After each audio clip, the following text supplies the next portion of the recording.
মদিনার মাটি যদি পাই রাসূলুল্লাহ সুরমা করে দেব বারবার। মদিনার মাটি যদি পাই রাসূলুল্লাহ সুরমা করে দেব বারবার। যদি যেতে নাহি পাই সোনার ওই মদিনায় দিও দেখা স্বপ্নে ও গো রাসূলুল্লাহ সুরমা করে দেব বারবার। আল্লাহুম্মা সাল্লি আলা, সবাই পড়ে, مولانا محمد وعلى آل سيدنا সাল্লাল্লাহু আলাইহি সাল্লাম। সম্মানিত আজকে সবার স্বনামধন্য সভাপতি সাহেব, বিশেষ করে আমার পূর্ববর্তী বক্তা জনাব হযরত মাওলানা কলিমুল্লাহ জিহাদি সাহাব এবং আপনাদের মসজিদের স্বনামধন্য ইমাম সাহাব, সামনে উপবিষ্ট জ্ঞান পিপাসু দিনদার ইমানদার আল্লাহওয়ালা বজির ভাইরা, আল্লাহ সুবহানাহু ওয়া তাআলার প্রতি প্রশংসা যে আল্লাহ আমাদেরকে এই দুদিন ব্যাপী বাৎসরিক ইসালে সওয়াবের শেষ দিনে স্বল্প সময়ের জন্য কোরআন ও হাদিসের আলোকে দুটি কথা শুনবার এবং বলবার যে আল্লাহ সুযোগ করে দিয়েছেন, সেই মহান স্রষ্টার প্রতি শুকর আদায় করি। সবাই সমস্বরে ভক্তি ভরে প্রাণ ভরে উচ্চ আওয়াজে বলি আলহামদুলিল্লাহ। এটা সবাই মিলে বলেন আলহামদুলিল্লাহ। তারপরে জানাই সাইয়্যিদুল মুরসালিন সাইয়্যিদুল কাওনাইন খাতামুন নবিয়্যিন জনাবে মুহাম্মদুর রাসূলুল্লাহ, সকলে বলুন সাল্লাল্লাহু আলাইহি সাল্লাম। তার প্রতি অগণিত দরুদ ও সালাম বর্ষিত হোক, সকলে বলুন আল্লাহুম্মা আমিন। খুব ভালো লাগছে আজ আপনাদের কাছে আসতে পেরে। আমি মুজাফফর প্রায় আপনাদের এখানে অপরিচিত নয় বরং পরিচিত। আমি এসে শুনলাম আপনাদের এখানে বেশ প্রায় 10 বছর আগে আমাদের ভাইয়ের বাড়িতে এসেছিলাম, 10 বছর আগে। আর কম বেশি দক্ষিণ সিমলা বলেন, কলিঙ্গা বলেন, আশেপাশে আল্লাহ পাক এনেছেন।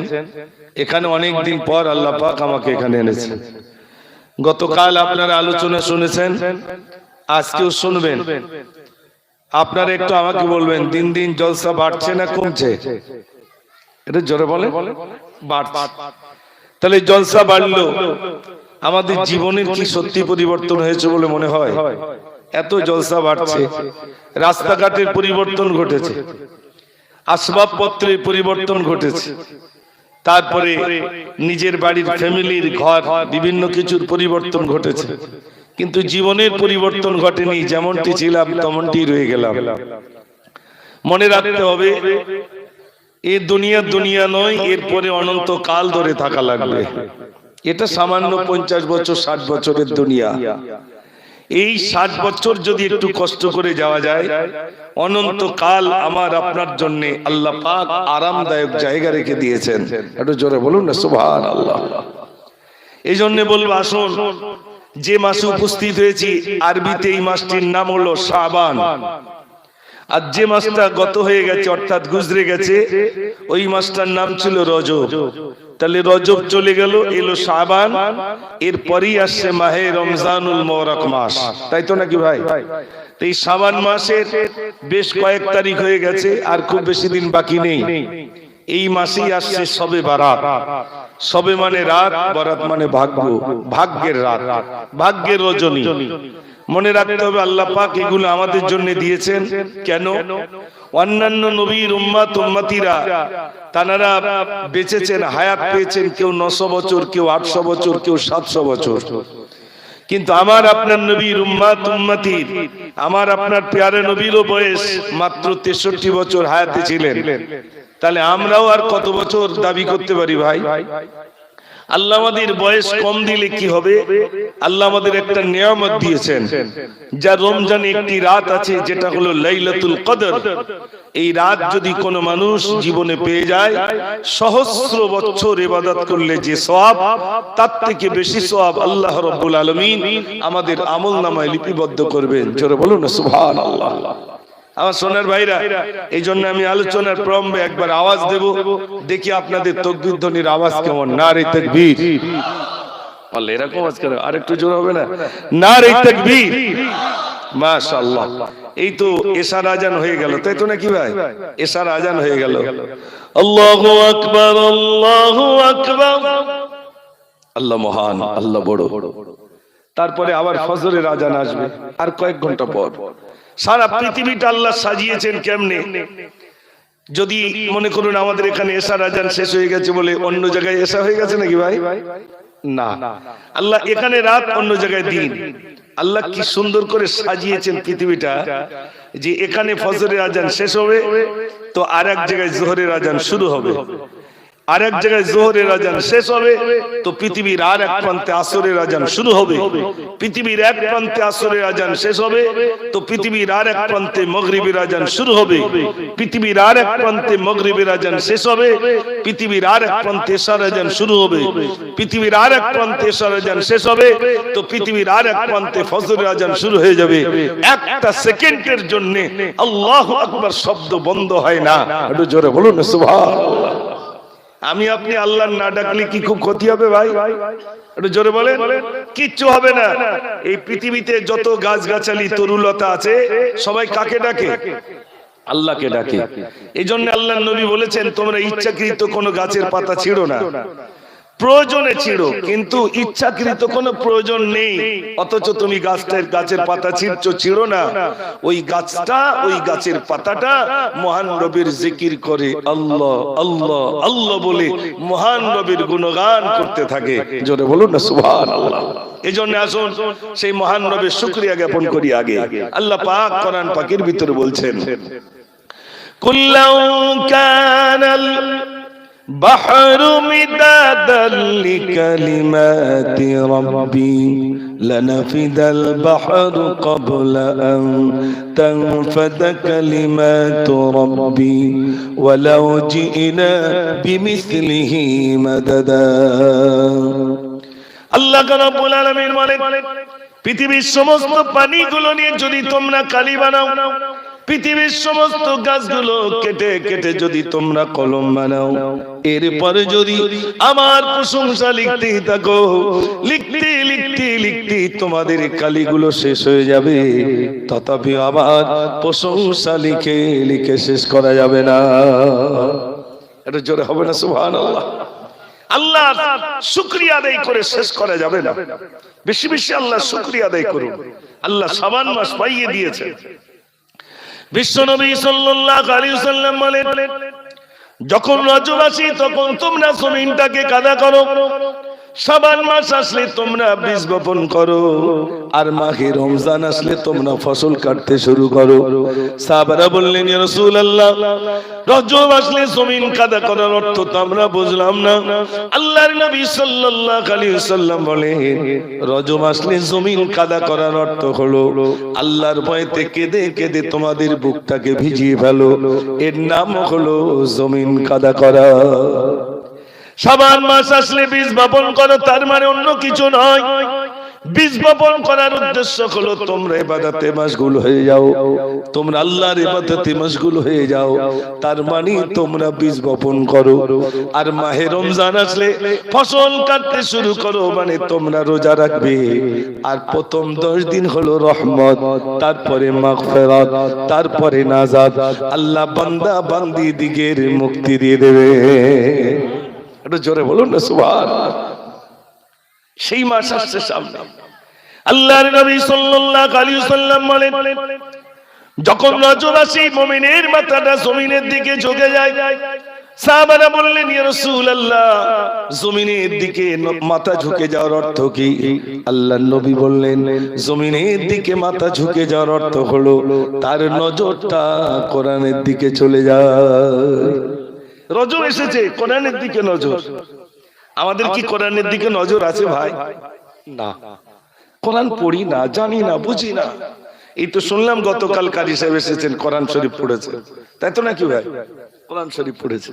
তো আমরা কোরআনের কি বুঝি? আমরা কোরআন তো জানি না, বুঝি না, ওই জন্য আমাদের শুনতে ভালো লাগে না। আল্লাহ রাব্বুল আলামিন নবীদেরকে কিতাব দিয়েছেন, শুনে নেন। আদম নবীকে দিলেন সহিফা আদম কিতাবুল্লাহ, নূহ নবীকে কিতাব দিয়েছেন সহিফা নূহ কিতাবুল্লাহ, মুসা নবীকে দিলেন তাওরাত কিতাবুল্লাহ, দাউদ নবীকে দিলেন জবুর কিতাবুল্লাহ, সকল নবীকে দিলেন কিতাবুল্লাহ, আর আমার আপনার নবীকে দিলেন কালামুল্লাহ। একটু জোরে বলুন না সুবহানাল্লাহ। সুবহানাল্লাহটা বলবেন, সুবহানাল্লাহ বললে অনেক লাভ। আমরা তো বুঝি না সুবহানাল্লাহ কি জিনিস। জবরদস্ত আল্লাহর ওলি রাস্তা দিয়ে চলেছে, পাশেই দেখছেন বিরাট বড় একটা কবরস্থান। তিনি সালাম দিলেন, আসসালামু আলাইকুম। উত্তর চলে এলো, ওয়ালাইকুম আসসালাম। আল্লাহর ওলি কাশফের ভিতরে দেখছেন আল্লাহর ওই বান্দা কবরে শুয়ে শুয়ে কোরআন শরীফ তেলাওয়াত করে। তিনি সালাম দিলেন, উত্তর চলে এলো। তিনি জিজ্ঞাসা করছেন, দুনিয়ায় কি ছিলেন? বলছে, দুনিয়া আমি কোরআনে হাফেজ ছিলাম। কতদিন ধরে কোরআন পড়েন? কতদিন ধরে কোরআন পড়ি জানি না, তবে কবরে শুয়ে শুয়ে এক খতম নয়, দুই খতম নয়, বরং ৭০,০০০ খতম পড়েছি। কত হাজার? ৭০,০০০। আল্লাহ বলছে তুমি পড়ি যাও। ভাই আমার ৭০,০০০ খতম পড়েছেন। আল্লাহর ওলি বলছেন ৭০,০০০ খতম পড়েছেন? বলছে হ্যাঁ। বলছে আমার ৭০,০০০ খতম বিক্রি করে দেব। কাকে বিক্রি করবেন? বলছে দুনিয়ায় বেঁচে থাকা বান্দা একবার সুবহানাল্লাহ বলবে, ওই সুবহানাল্লাহর সওয়াবটা যদি আমাকে দিয়ে দেয়, বিনিময়ে আমি তাকে ৭০,০০০ খতম দিয়ে দেব। একটু জোরে বলুন না সুবহানাল্লাহ। জি, যেই সুবহানাল্লাহ বলেছেন, আল্লাহ আপনার নামে জান্নাতে একটা গাছ রোপণ করেছেন। ওই গাছ যত তাসবিহ তেলাওয়াত করবে, ওই সমস্ত কিছু আমার আপনার আমলনামায় বকশিশ হয়ে যাবে। জোরে বলুন না সুবহানাল্লাহ। তাহলে সুবহানাল্লাহ বললে লাভ না লস ভাই? লাভ। ও সোনার ভাইরা, মা শুনেন, আল্লাহ রাব্বুল আলামিন নবীদেরকে কিতাব দিয়েছেন, বলছিলাম আমার আপনার নবীকে দিয়েছেন কালামুল্লাহ। কালামুল্লাহ আসমানি কিতাব, একটা দুটো নয়। এই যখন আমরা কলমা পড়েছি না, আমানতু বিল্লাহি ওয়া মালাইকাতিহি ওয়া কুতুবিহি ওয়া রুসুলিহি ওয়াল ইয়াউমিল আখিরি ওয়াল কদরি খাইরিহি ওয়া শাররিহি মিনাল্লাহি তাআলা ওয়াল বা'সি বা'দাল মাউত। এই কলমা পড়ি না ভাই? আচ্ছা, আমরা এখানে যারা আছি, আমরা অনেকেই তৃতীয় কলমা, চতুর্থ কলমা, পঞ্চম কলমা জানি না। ঠিক বলছি তো? বলে এই কলমা জানে আমরা অনেকেই জানি না ভাই। ওই তো আমাদের আপনার মার্কেটটার নাম কি জানো? রুদ্রপুর। কোন কাকা যদি বলে, কই তৃতীয় কলমাটা বলো দিন, তোমরা তো ইসলাম ধর্মাবলম্বী, কই তৃতীয় কলমাটা বলো দিন, তখন দাড়ি চুলকো, সর্বনাশ, তৃতীয় কলমা আবার কি? ঠিক বলছি না ভুল বলছি? ওই শুধু প্রথম কলমাটা জানি, লা ইলাহা ইল্লাল্লাহ, তারপরটা বলে মুহাম্মাদুর রাসূলুল্লাহ সাল্লাল্লাহু আলাইহি ওয়াসাল্লাম। কেন? ওই কলমাখানি হয়তো, তাই কলমাখানি হলে এগুলো নিয়ে যাই। কলমাখানিতে বেশি করে কলমা পড়ে আসবে। আচ্ছা বলুন তো, এই কলমার একটা অংশ আছে, যদি আপনি শুধু ওইটা বলেন তো বেকার হয়ে যাবে। কি? শুধু বলছেন লা ইলাহা। কি বললেন? লা ইলাহা, যার মানে হলো আল্লাহ নেই। আল্লাহ নেই, তাহলে কি আছে? ইল্লাল্লাহ। নেই কোন মাবুদ ইল্লাল্লাহ, আল্লাহ ছাড়া। আপনি পড়ছেন লা ইলাহা, এইভাবে যদি তাসবিহ গোনেন, সওয়াব হবে না গুনাহ হবে? একটু জোরে বলেন। গুনাহ হবে। এখন আমি মুজাফফর মারা গেছি বেশি বেশি করে, তা আপনি তাসবিহ গুনেছেন লা ইলাহা লা ইলাহা লা ইলাহা লা ইলাহা, এইরকম গুনে ৫,০০০ বার বলেছেন আল্লাহ নি আল্লাহ নি আল্লাহ নি, মার পড়বে না? পড়বে না? একটু জোরে বলেন। এটা এখনো বুঝতে পারেননি? কোন একটা দেয়ালে লেখা আছে, এখানে প্রস্রাব করিবেন না, করিলে ১০ টাকা জরিমানা। আপনি গিয়ে পড়ছেন এখানে প্রস্রাব করিবেন, না করিলে ১০ টাকা জরিমানা। তার মানে লেখাটার ভিতরে কি কোনো ভুল আছে? একটু জোরে বলে। লেখার ভিতরে ভুল নেই, তাহলে পড়ার ভিতরে ভুল আছে, তাই তো নাকি? কমাটা এদিক আর ওদিক, একটা কমা এদিক আর ওদিক করায় মানের পরিবর্তন হলো। কলমাটা আমি আপনি পড়ছি লা ইলাহা, মানে আল্লাহ নেই, আল্লাহ নেই, যতক্ষণ না বলছেন ইল্লাল্লাহ। এই কলমা সম্পর্কে আমরা জানি না, কলমা সম্পর্কে জানি না। বিশ্বাস করুন ভাই, আল্লাহ পাক কোরআন পাকের ভিতরে কি বলেছে জানেন?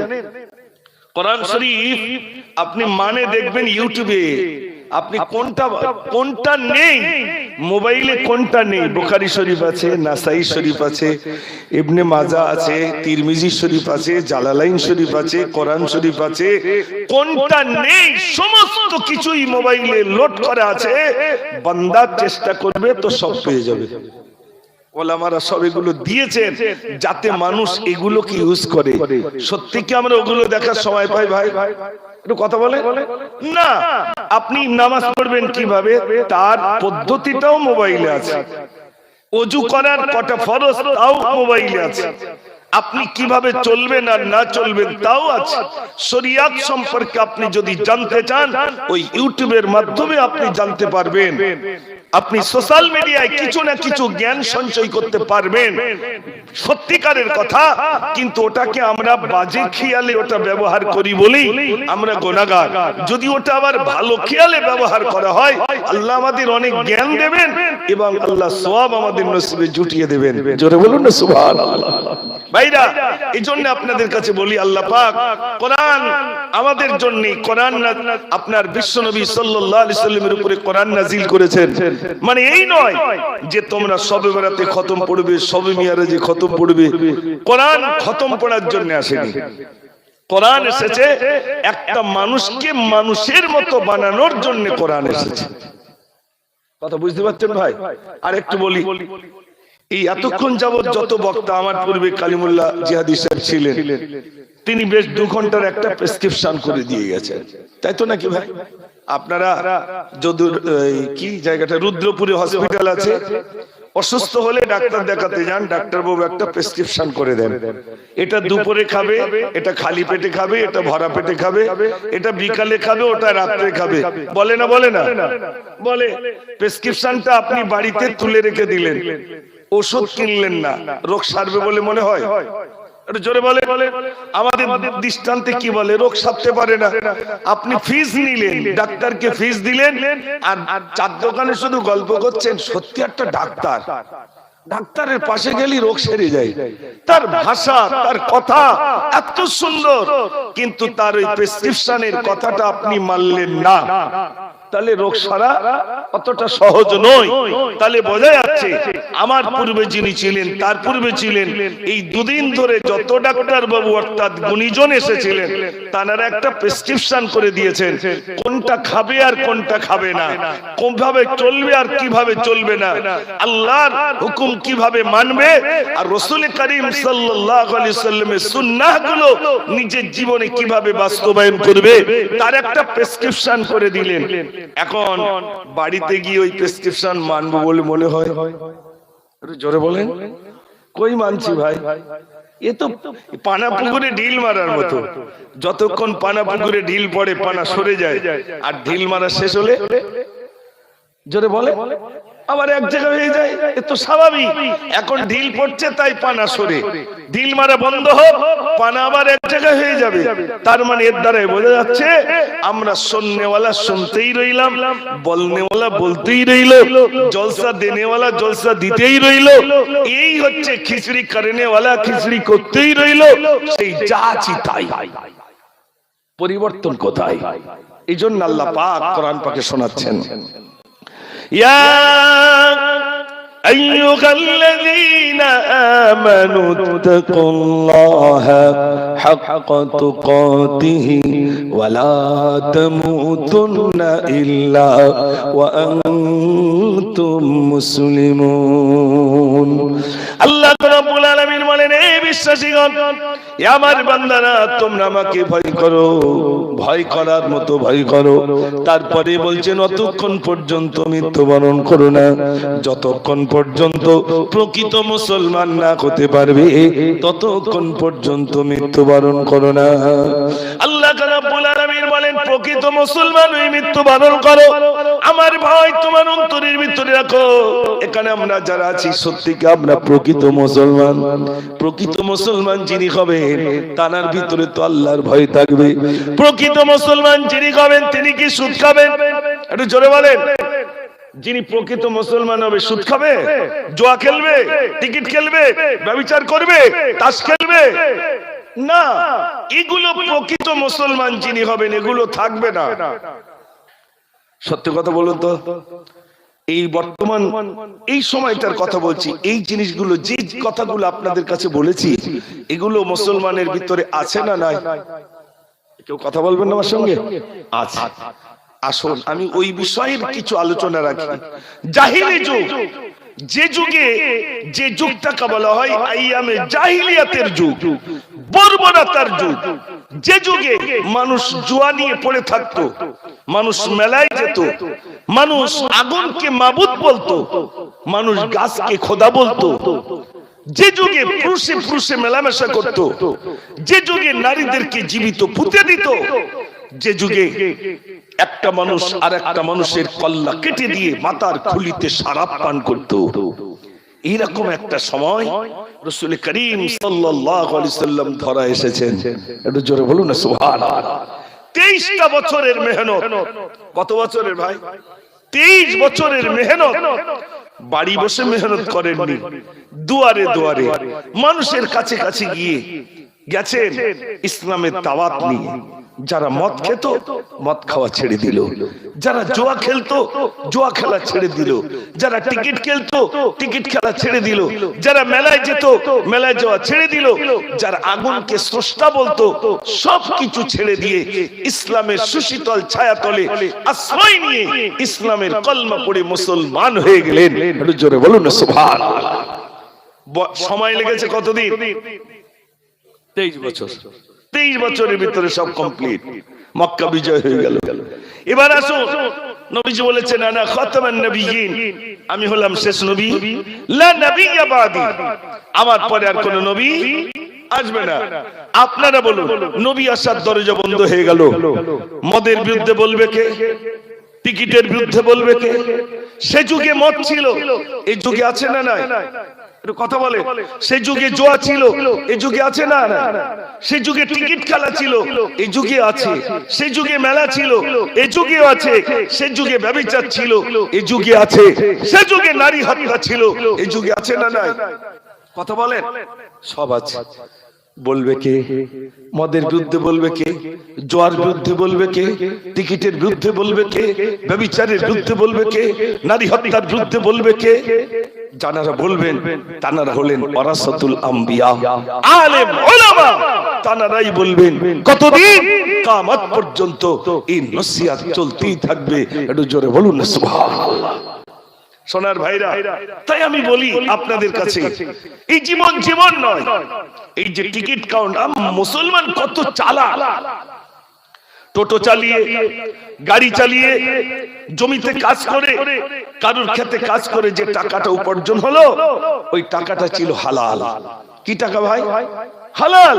ওই হালাল টাকা নিয়ে রুদ্রপুর থেকে, টিকিট কাউন্টার থেকে টিকিট কিনে নিয়ে আসছে, এনে শুধু মিলচ্ছে। একটা অক্ষরের জন্য কাজ বাদি না তো বেঁধে যেত। এরকম প্লেয়ার আছে না? না, একটু জোরে বলে। আছে। মুসলমান এর মতো বোকার কেউ আছে? হালাল টাকা নিয়ে হারাম মাল কেনে। কত টাকার মালিক হতে চান? কত টাকা চান? বিরাট টাকার মালিক হব। একটু খবর নিয়ে দেখেন তারা কেমন আছে। একটা গরিবের বাড়ি নিয়ে খবর নিয়ে দেখেন, বাবা তুমি কেমন আছো? এই বিরাট অট্টালিকা, সে কেমন আছে? ওই গরিব দুস্থ অসহায়, সে কেমন আছে? খবর নিয়ে দেখেন, বিরাট টাকার মালিক, শান্তি নাই। ওই গরিব ঘরেই রয়েছে আল্লাহর রহমত, আল্লাহর করুণা। একটু জোরে বলুন সুবহানাল্লাহ। আছে না নেই? কত টাকার মালিক হতে চান? কত টাকা? আপনার দেখেন, এই তো এই 1 জানুয়ারি থেকে এখনো এই জোয়ার চলছে, কত যুবকরা পিকনিকে যাচ্ছে। যাচ্ছে না ভাই? যাচ্ছে।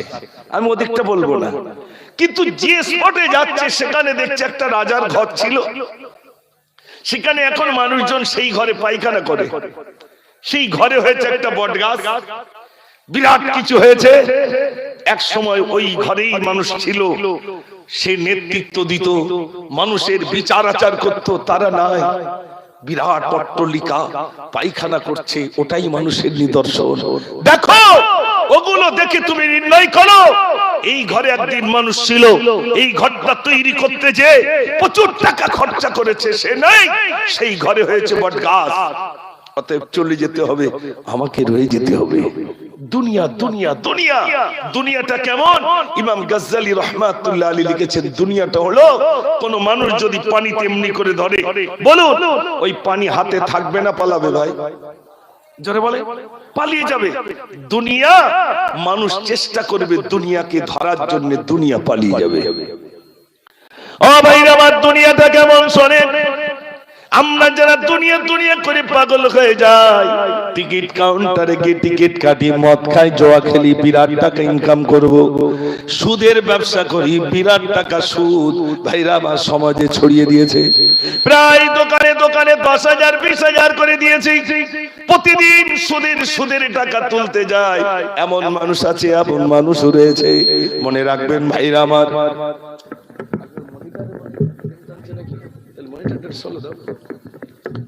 একটু তাকবীর দেন, নারে তাকবীর, মাশাআল্লাহ। ও সোনার ভাইরা আমার, আমি আপনাদের কাছে বলছিলাম শোনেন, বসিয়াত হুজুর একটা কিতাব লিখেছেন, কিতাব অনেক কিতাব লিখেছেন, 140 খানার অধিক। ভাইরা আমার, একটা কিতাবের নাম বলি, কিতাবটির নাম হলো তাসাউফ তত্ত্ব। হুজুর দুনিয়া সম্পর্কে লিখেছেন, দুনিয়াটা কেমন। ইমাম গজ্জালি রাহমাতুল্লাহ আলাইহি লিখেছেন, দুনিয়াটা কেমন। ইমাম গজ্জালি রাহমাতুল্লাহ আলাইহি লিখেছেন, কিমিয়ায়ে শাহাদাতের ভিতরে দুনিয়াটা কেমন। হযরতে ঈসা আলাইহিস সালাতু ওয়াস সালাম দূর সফরে যাবেন, বাড়ি থেকে একজনকে সঙ্গীকে নিলেন, চলো বাবা দূর সফরে যাব, দূর সফরে যাব, চলো বাবা। বাড়ি থেকে 3টে রুটি করে নিলেন, আমার সঙ্গী চলো দূর সফরে যাব, রাত যদি হয়ে যায় রুটিগুলো আমরা খাওয়া দাওয়া করে নেব। ভাইরা আমার, 3টে রুটি নিলেন, রুটি 3টে নিয়ে বাস সফরে যাচ্ছেন, রাত এসে গেল। সঙ্গীকে হুজুর বলে, হ্যাঁ সঙ্গী, বাড়ি থেকে রুটি এনেছিলাম, রুটি দাও। রুটি 3টে বার করা হয়ে গেল। ভাইরা আমার, ঈসা নবী একটা খেলেন, সঙ্গীকে একটা দিলেন, আর বললেন বাবা 3য় রুটিটা প্যাকেটের ভিতরে রেখে দেবে, খোদা পালে তুমি আমাকে দিও। ভাইরা আমার, সঙ্গীকে বলছে চলো বাবা। আবার পুনরায় রাত এসে গেল, ঈসা নবী সঙ্গীকে ডাক দিলেন, সঙ্গী বড় ক্ষুধা পেয়েছে, রুটি আমাকে দাও। সঙ্গী বলছে হুজুর রুটি কই দিলেন, রুটি তো সব আমরা খেয়ে চলে গেলাম, রুটি তো দুজনেই খেয়ে নিলাম। ঈসা নবী দেখলেন সঙ্গী আমার সঙ্গী মিথ্যা কথা বলে, এত মিথ্যুক, আমার সঙ্গী এত মিথ্যুক কেন। হযরত ঈসা নবী বললেন চলো বাবা। বেশ কিছু দূর গেলেন, গিয়ে দেখলেন একটা নদী পড়লো, নদীতে কোনো নৌকা নাই, জাহাজ নাই। ঈসা নবী বললেন বাবা এই নদীতে কোনো নৌকা নাই, জাহাজ নাই, এক কাজ করো তুমি আমার হাতটি ধরো, আমি আর তুমি হেঁটে হেঁটে এই নদীটা পার হয়ে যাব। সঙ্গী হাত ধরলেন, ঈসা নবী নদীটা কেটে কেটে পার থেকে ওপারে গিয়ে বলছেন সঙ্গীরে বলো বলো যে আল্লাহর কুদরতি ক্ষমতায় এই নদীটা আমি আর তুমি হেঁটে হেঁটে পার হলাম, সেই আল্লাহকে সাক্ষী রেখে বলো 3য় রুটিটা কোন ব্যক্তি খেয়েছে। আচ্ছা হুজুর ও যতই নদী দিয়ে আমার হাঁটিয়ে নিয়ে যান, রুটি আমি খাইনি। খাওনি বাবা? না হুজুর রুটি আমি খাইনি। খাওনি বাবা? না হুজুর বলছি তো আমি রুটি খাইনি। সঙ্গীকে ঈসা নবী বললেন চলো বাবা। বেশ কিছু দূর চলে গেলেন, ঈসা নবী দেখছেন একটা হরিণ হেঁটে যায়। সঙ্গীকে বললেন হরিণটাকে ধরো। হরিণটাকে ধরলেন, বললেন জবাই করো। জবাই করলেন, বললেন গোশতগুলো ভুনা করে নিয়ে এসো। ভুনা করে আনা হলো। ঈসা নবী বললেন বাবা হাড় কিছু পড়ে আছে। হুজুর হাড় কিছু পড়ে আছে। ঈসা নবী বললেন বাবা হাড়গুলো নিয়ে এসো। হাড়গুলো আনলেন, ঈসা নবী ফু দিলেন, সঙ্গে সঙ্গে হরিণ বেড়ে গেল। ঈসা আলাইহিস সালাতু ওয়াস সালাম বললেন আমার সঙ্গী আল্লাহর কুদরতি ক্ষমতায় একটা হরিণ ধরলাম, জবাই করলাম, গোশতগুলো ভুনা করে খেয়ে নিলাম, অবশিষ্ট হাড়ে ফু দিলাম, পুনরায় হরিণ বেড়ে গেল। আল্লাহর কুদরতি ক্ষমতা এমনটি হলো, সেই আল্লাহকে সাক্ষী রেখে বলো 3য় রুটিটা কোন ব্যক্তি খেয়েছে। সঙ্গী বলছে হুজুর একবার নদী হাঁটাচ্ছেন, একবার হরিণ তৈরি করছেন, বলছি তো রুটি আমি খাইনি। খাওনি বাবা? না হুজুর আমি খাইনি। চোর কি অত সহজে ধরা খায় ভাই? খায় না। ঈসা নবী বললেন ঠিক আছে বাবা চলো। বেশ কিছু দূর গেলেন, ঈসা নবী বললেন বাবা কিছু মাটি নিয়ে এসো, মাটি আনা হলো। ঈসা নবী মাটিগুলো 3 ভাগে ভাগ করলে ফু দিলেন, মাটি আর মাটি নাই, সোনা হয়ে গেল। ঈসা নবী বললেন অনুসারী মাটি আর মাটি নাই, সোনা হয়ে গেল। তুমি একটা রুটি খেয়েছো, তুমি একটা সোনার দোলা নাও। আমি একটা রুটি খেয়েছি, আমি একটা সোনার দোলা নেব। আর তৃতীয় রুটিটা যে খেয়েছে, তৃতীয় সোনার দোলাটা কিন্তু তাকে দেব। আচ্ছা হুজুর বন্টন আমি করব? হচ্ছে করো, আপনার অসুবিধা হচ্ছে না তো ভাই? মাশাআল্লাহ, একটু তাকবীর জোরে দেন তো দেখি, নারী তাকবীর, মাশাআল্লাহ। কাঁদি জয়নাব কাঁদি কুলসুম কাঁদি সাকিনা, কাঁদি জয়নাব কাঁদি কুলসুম কাঁদি সাকিনা, খালি দুলদুল ফিরে এলো হুসাইন এলো না। কাঁদি জয়নাব কাঁদি কুলসুম কাঁদি সাকিনা, নারী তাকবীর। ঈসা নবী বললেন তাহলে তুই বন্টন করো, মনে আছে তো ভাই? সঙ্গী এবার বন্টন করছে, শোনেন।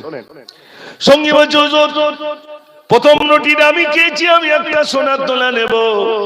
দ্বিতীয় রুটিটা আপনি খেয়েছেন, দ্বিতীয় সোনার দোলাটা আপনি নেন। হুজুর আমার বড় ক্ষুধা পেয়েছিল বলে চুরি করে তৃতীয় রুটিটা আমি খেয়েছিলাম, অতএব তৃতীয় সোনার দোলাটা কিন্তু আমি পাবো। এতক্ষণ স্বীকার হচ্ছে কেন? সোনার তো আমি আর সহ্য করতে পারি, সোনা দেখি আর সহ্য করতে পারি। চাচা টর্চ লাইট মেরে যাচ্ছে রাস্তায়, যদি দেখে চিকচিক করে, তুলবে না? তুলবে না? তুলবে। এদিক ওদিক করে দেখবে সোনা না কেনা। বাড়িতে গিয়ে চাচির দেখাবে, দেখো দিন সোনা না কেনা। চাচি এদিক ওদিক কোথা সব কেনা টেনা তুমি ধরে নিয়েছো, সব বলবে না? বলবে না? বলবে। ও সোনার ভাইরা, ঈসা নবী বললেন অনুসারী তুমি দুটি সোনার দোলার মালিক হয়ে গেলে, এটা আমার কাছে রাখবো না, এটাও তোমাকে দিয়ে দিলাম। তুমি 3টে সোনার মালিক হয়ে গেলে, কিন্তু শর্ত একটা, আমার কাছে আর তোমাকে রাখবো না, আমার সঙ্গে আর তোমাকে নিয়ে যাব না। যাও তুমি সোনা 3টে নিয়ে চলে যাও। শিষ্য দেখলো হুজুরের আর দরকার নাই, 3 সোনার মালিক হয়ে গেলাম, হুজুরের আর দরকার নাই, দরকার নাই। 3টে সোনার দোলা নিয়ে রাস্তা দিয়ে চলেছে। ওই রাস্তায় গভীর রাতে 2টো ডাকাতের দল আসে, এসে জিজ্ঞাসা করছে এই দাঁড়া তোর প্যাকেটে কি? বলছে কিচ্ছু নাই। সত্যি কথা বল, বলছে কিচ্ছু নাই। পকেট থেকে ছুরি বার করেছে, মেরে দেব। বলছে ভাই আমাকে মারিস না, আমার প্যাকেটে 3টে সোনার দোলা, তোরা 2জন আর আমি 1জন সমান ভাগে ভাগ করে নেব, মেরো না। এক জায়গায় বন্টন করবে। একজন বলছে বন্ধু সোনা নিয়ে কি করব যদি আমি মারা যাই?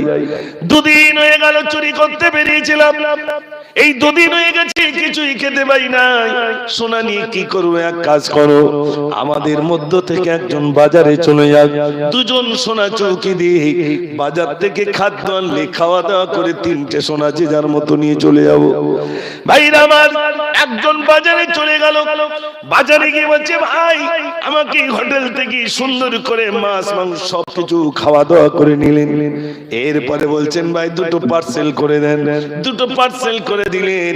এই প্যাকেটে 20 দিল, এই প্যাকেটে 20 দিল, দিয়ে 2 হাত দিয়ে ঝুলিয়ে ঝুলিয়ে আনে আর বলে বন্ধুরে 3টে সোনার দোলা 3জন না, আমি জনমের মতো হোটেল থেকে খেয়ে যাই, তোদের জন্য 20 মাকা খাদ্য আমি নিয়ে যাই, তোরা 2জন খাবি, তোরা 2জন তো মারা যাবি, 3টে সোনার মালিক আমি একা হব।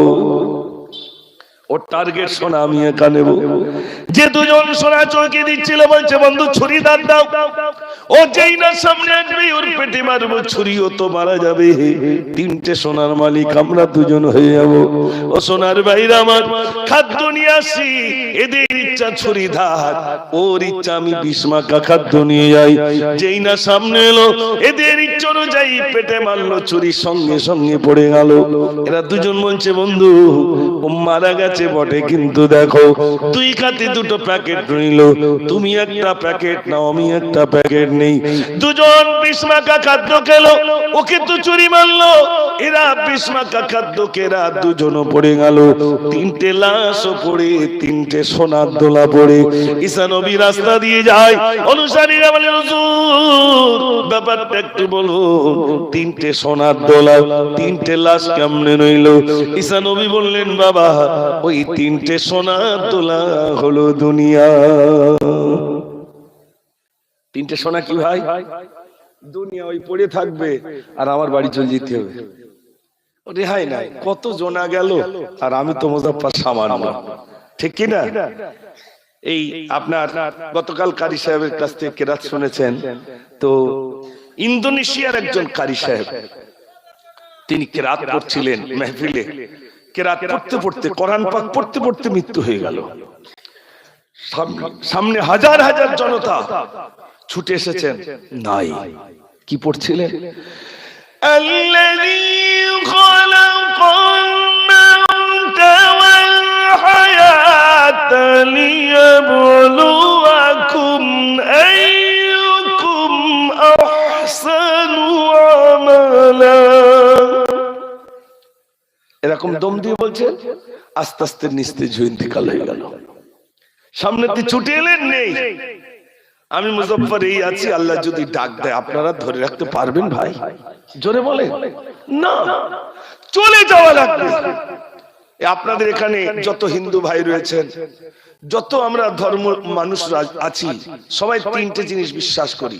মায়ের গর্ভে ছিলাম বিশ্বাস হয়, দুনিয়ায় এসেছি বিশ্বাস হয়, মৃত্যু হবে বিশ্বাস হয়।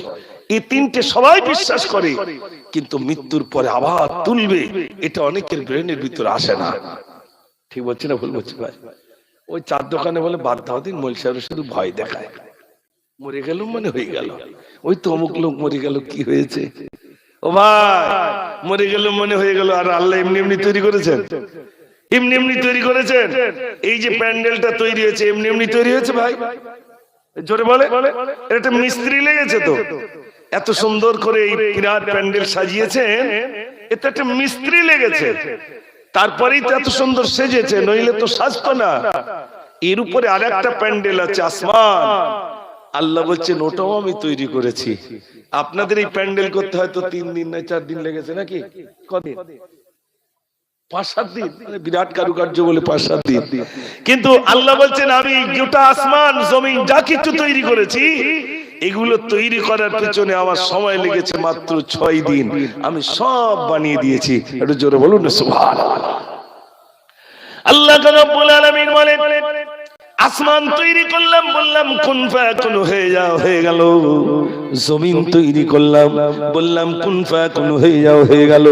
পাহাড় তৈরি করলাম, আল্লাহ বলছেন এই বিরাট পাহাড়কে বানালাম, যখন বানিয়েছি তখন বলছি কুন ফায়াকুন হয়ে যাও, হয়ে গেল। আল্লাহ বলছেন অল জিবালা আওতাদা, পাহাড়গুলোকে আমি পেকের মতো গেড়ে দিলাম।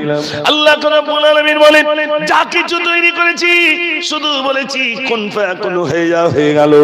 কিন্তু যখন মানুষ তৈরি করলাম, কুন ফায়াকুন দিয়ে তৈরি করি নাই, বরং আমার কুদরতি হাতে আমি আমার বান্দাদেরকে বানালাম। এটা জোরে বলবেন না সুবহানাল্লাহ। কি সুন্দর করে বানিয়েছেন। আচ্ছা ভাই, এখানে যতগুলো মানুষ আছে, কারোর মুখের সঙ্গে কারোর মুখের মিল আছে ভাই? কত ফেরেম না জানি তার কাছে। আল্লাহ আল্লাহ, আপনি শুকরিয়া আদায় করে শেষ করতে পারবেন না। কি সুন্দর করে বানিয়েছেন আল্লাহ। আল্লাহ বলছেন আমি আমার কুদরতি হাতে আমার বান্দাদেরকে বানিয়েছি। জোরে বলবেন না সুবহানাল্লাহ। আল্লাহ রাব্বুল আলামিন বলে বান্দারে তুমি গুনাহ করতে ভালোবাসো, আমি ক্ষমা করতে ভালোবাসি। বান্দা তবে শোনো, তুমি একবার আমাকে ডাকো, আমি আল্লাহ তোমার ডাকে সাড়া দিয়ে দেব। বান্দা বলে আল্লাহ আমি তো তোমাকে ডাকতে পারি না, আল্লাহ আমি এত গুনাহ করেছি, কেমনে তোমাকে ডাকবো, আমার লজ্জা পাই। আল্লাহ বলে বান্দারে একবার ডাকো, তুমি খালেস দিলে আমাকে একটা বার ডাকো, আমি আল্লাহ তোমার ডাকে সাড়া দিয়ে দেব। বান্দা বলে আল্লাহ আমি কাঁদতে তো পারি না, কেমনে ডাকবো, আমি কাঁদতেও পারি না। আল্লাহ বলে কাঁদতে যদি না পারো, চোখের কোণায় মাছির মাথা পরিমাণ পানি নিয়ে এসো, আমি আল্লাহ তোমাকে ক্ষমা করে দেব। বান্দা বলে আল্লাহ অতটুকু পানি আমার চোখেও আসে না। আমার আল্লাহ বলেন অতটুকু পানি যদি তোমার চোখের কোণায় না আসে, তুমি একবার কান্নার ভঙ্গি করো, ওই বাহানায় আমি আল্লাহ তোমার অতীতের ত্রুটিগুলো আমি রব্বুল আলামিন ক্ষমা করে দেব। একটু জোরে বলুন না সুবহানাল্লাহ। আচ্ছা, এখানে যার তো ভাইরা আছেন একটু বলবেন, যদুরাট এই আপনার কি জায়গাটার নাম ভুলে যাচ্ছি, আপনাদের মার্কেটটার নাম কি? রুদ্রপুর। রুদ্রপুরে কোন একজন কোন একটা অন্যায় করলো, কোন দোকানদার সেটাকে ছবি তুললো, ভিডিও করলো, করে না ভাই? ফেসবুকে দিয়ে দেবে, আপনার মান সম্মান শেষ হয়ে যাবে। ফেসবুকে দেবে, হোয়াটসঅ্যাপে দেবে, দেয় না ভাই?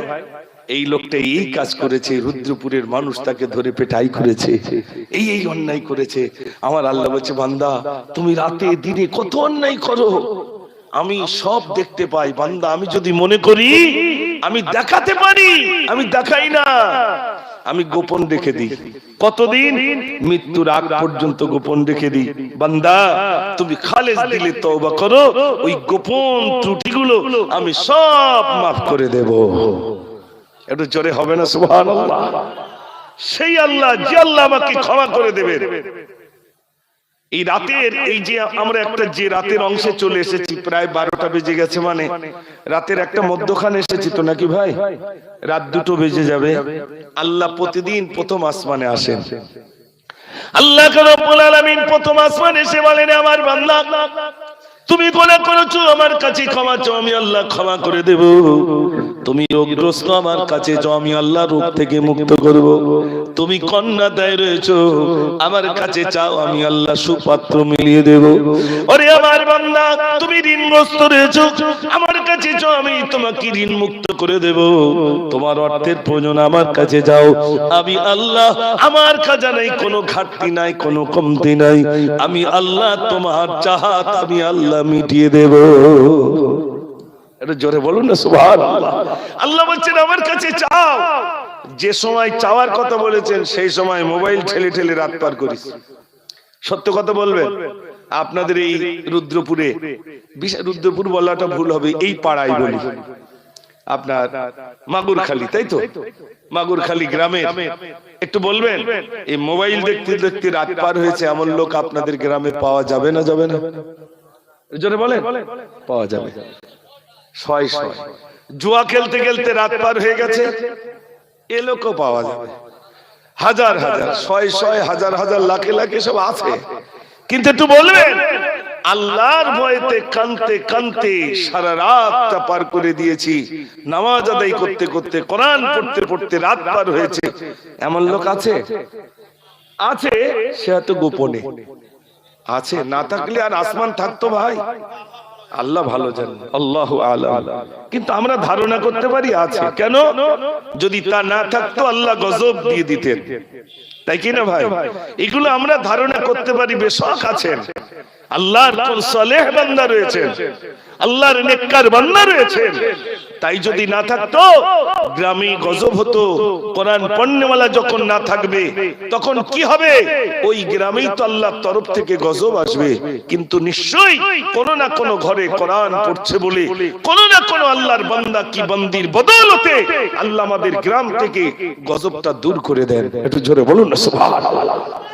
কোন না কোন বান্দা আছেন যিনি নামাজি, কোন না কোন বান্দা রয়েছেন সালেহ, নইলে আসমান থাকতো না, জমিন থাকতো না, কিছুই থাকতো না ভাই। আছে, বেশক আছে।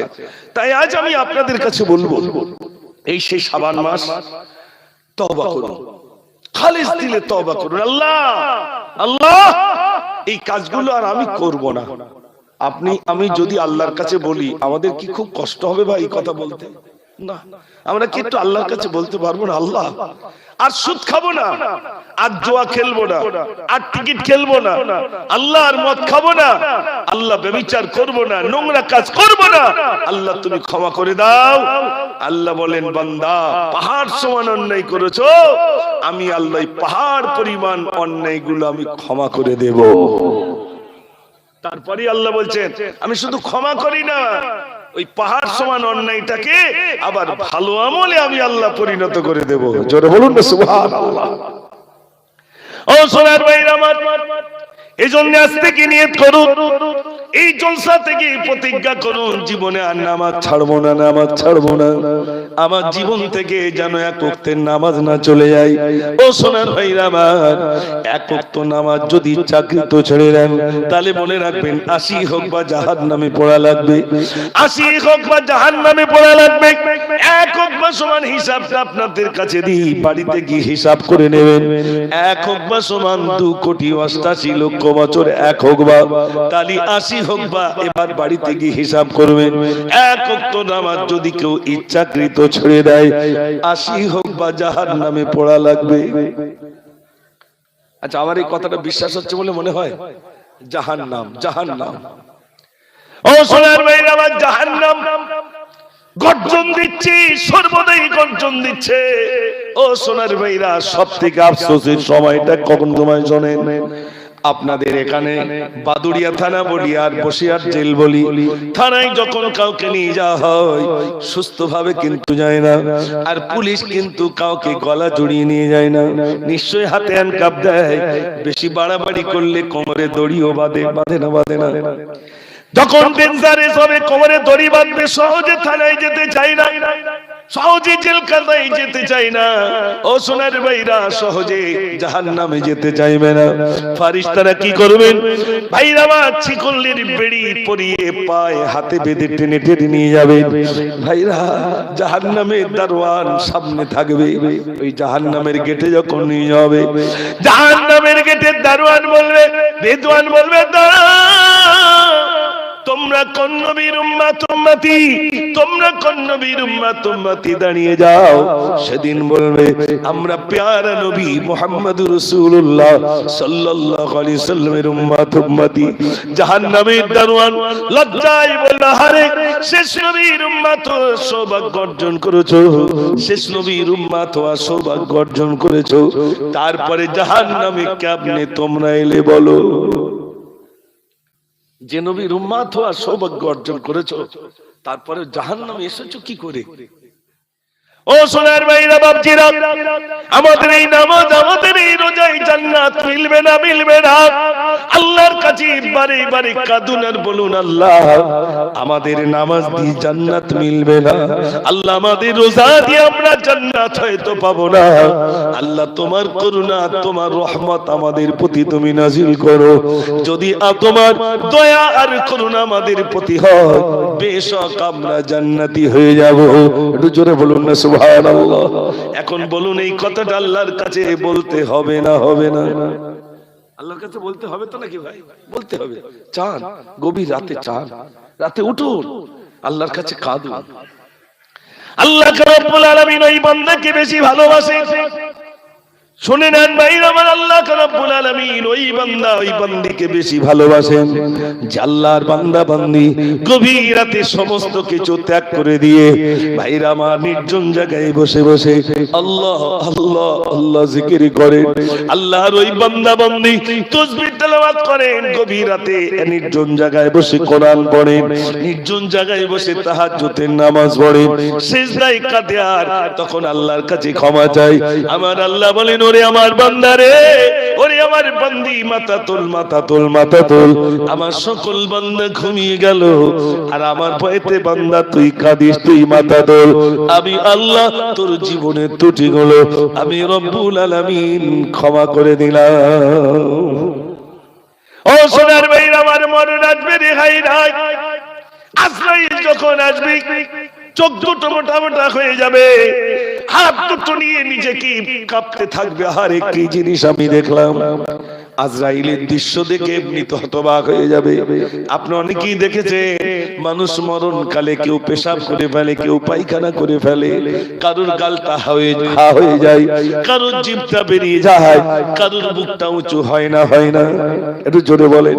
ও সোনার বাইরে এবার একটু বলবেন, মরণের সময় কেউ পেশাব করে ফেলে, কেউ পায়খানা করে ফেলে, এটা কি আনন্দে করে না কষ্টে করে?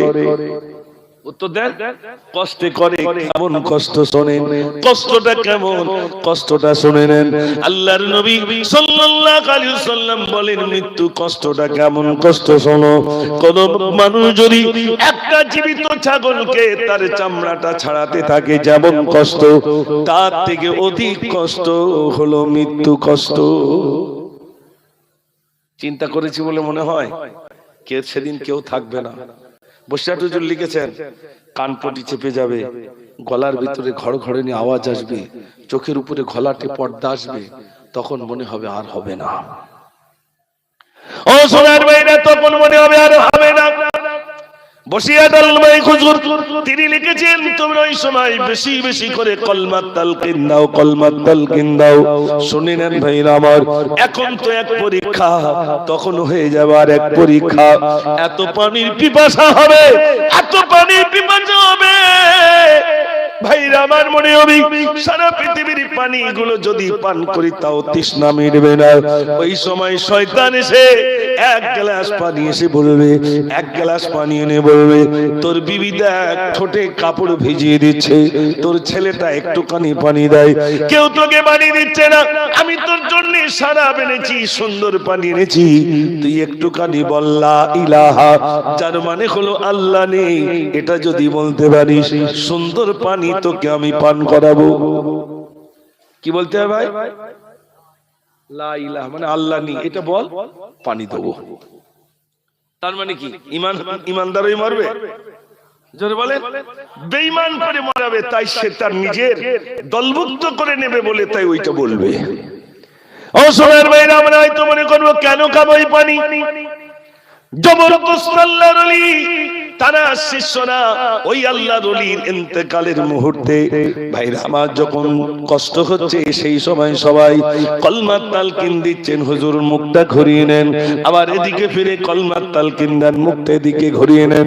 ভাইরা আমার, তারা চিন্তা করলো কোন পীর সাহেবের মুরিদ হলাম যে পীর সাহেবের আমরা কলমা পড়াই আর পীর সাহেব মুখটা ঘুরিয়ে নিচ্ছেন, সর্বনাশ, কার মুরিদ আমরা হয়ে গেলাম।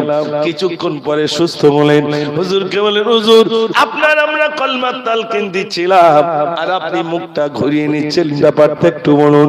হুজুর বললেন বাবা তোমরা যখন আমাকে বলছিলে লা ইলাহা ইল্লাল্লাহ মুহাম্মাদুর রাসূলুল্লাহ সাল্লাল্লাহু আলাইহি সাল্লাম, ওই সময় শয়তান তোমাদের সঙ্গে সঙ্গে আমার দিকে বলছিল একটুখানি বলো লা ইলাহা, তাই আমি মুখটা ঘুরিয়ে নিচ্ছিলাম যাতে করে শয়তানের কথাটা আমি না বলতে পারি। আল্লাহ হোসনার ভাই আমার, আজ আমরা এখানে যারা আছি মৃত্যুকালে শয়তান তোমাদের দাগা দেবে, একটুখানি বল লা ইলাহা, যদি আমরা বেঈমান হয়ে পড়ে যাই আর আমার ছেলে যদি 10টা গরু জবাই করে বিরাট কলমাখানি করে, সত্য কথা বলুন লাভ হবে না লস হবে?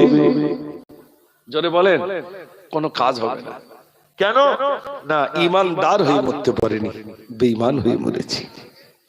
আপনাদের কষ্ট হচ্ছে নাকি ভাই? রাত অনেক হয়ে গেল, একটু তাকবীর দেন তো দেখি। নারে তাকবীর, মাশাআল্লাহ। সোনার ভাইরা দেখেন, এই জলসা মানে শুনতে গেলে যে প্যান্ডেলে অনেক লোক হতে হবে এরকমটা না, 10 জন মানুষ থাক, কিন্তু শোনার মন মানসিকতা থাকলে আলহামদুলিল্লাহ। আপনাদের আমি দেখছি আলহামদুলিল্লাহ খুব মনোযোগ দিয়ে আপনারা শুনছেন, এই জন্য আমারও বলতে ভালো লাগছে। কিছু কিছু জায়গায় আছে ওই পা লম্বা করে শুধু সময় পার করছে। দক্ষিণ চশমার দিকে দেখি পিছনে একজন বিড়ি খাচ্ছে, কি সর্বনাশ। বলে মিলাদে বসে বসে বিড়ি খাচ্ছে, তাই বললাম এখনো ধোঁয়া উড়োচ্ছ মিলাদে বসে বসে? তাহলে হুজুর ঠান্ডা লাগতেছে বিরাট, আর ওখান তো বলতে ঠান্ডা লাগতেছে বিরাট। আল্লাহ, সারা রাত ধরে মিলাদ শুনছে, সারা রাত। আমার ফজরের সময় আর একজন রয়েছে, সে নাকি ফজর টু জোহর, ফজর টু জোহর বোঝেন ভাই? ফজরে উঠবে জোহরে লাভবে, এরম বক্তা আছে। ফজরে উঠবে জোহর পর্যন্ত একাই চট থাকবে, শুধু আর কেউ থাকবে না, ও চালিয়ে যাবে। আমি বলি কি সর্বনাশ। আপনারা বলবেন হয়তো ফাও গল্প করছে না, খোদার কসম কে বলছি, আমার সঙ্গে গল্প করছে হুজুর ফজর টু জোহর পর্যন্ত আমি মিলাদ করি। তাহলে কতক্ষণ ধরে বক্তব্য রাখে?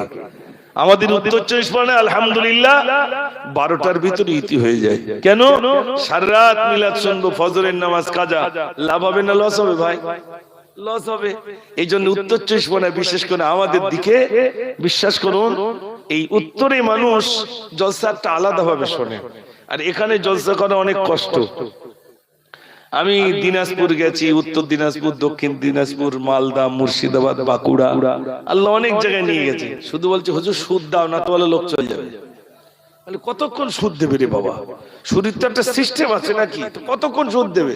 বলছে না হুজুর, না সুদ দিলে আমার এখানকার লোক দাঁড়াবে না।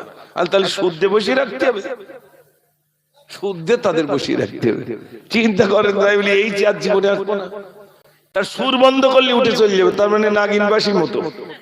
যতক্ষণ বাজবে ততক্ষণ ঠিক আছে, আর যদি না বাজানি বন্ধ হয় সবল মারবে। হ্যাঁ হ্যাঁ হ্যাঁ। তো ভাইরা এইরকম হচ্ছে। আমার ভাইরা, আমার আলোচনা কি আপনাদের শুনতে অসুবিধা হয়েছে? মাশাআল্লাহ। তাহলে আল্লাহর নাম একটু সবাই জোরে নেন, নারে তাকবীর।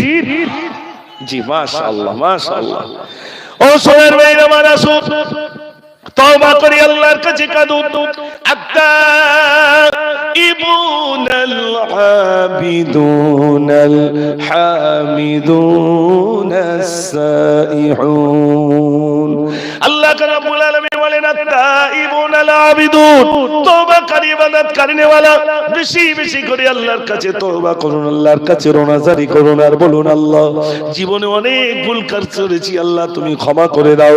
আল্লাহ বলেন বান্দারে তুই খালেস দিলে একবার তওবা কর, আমি আল্লাহ তোর অতীতের ত্রুটিগুলো আমি আল্লাহ ক্ষমা করে দেব। কমিটির সব যুবকরা সব কোথায় গেল?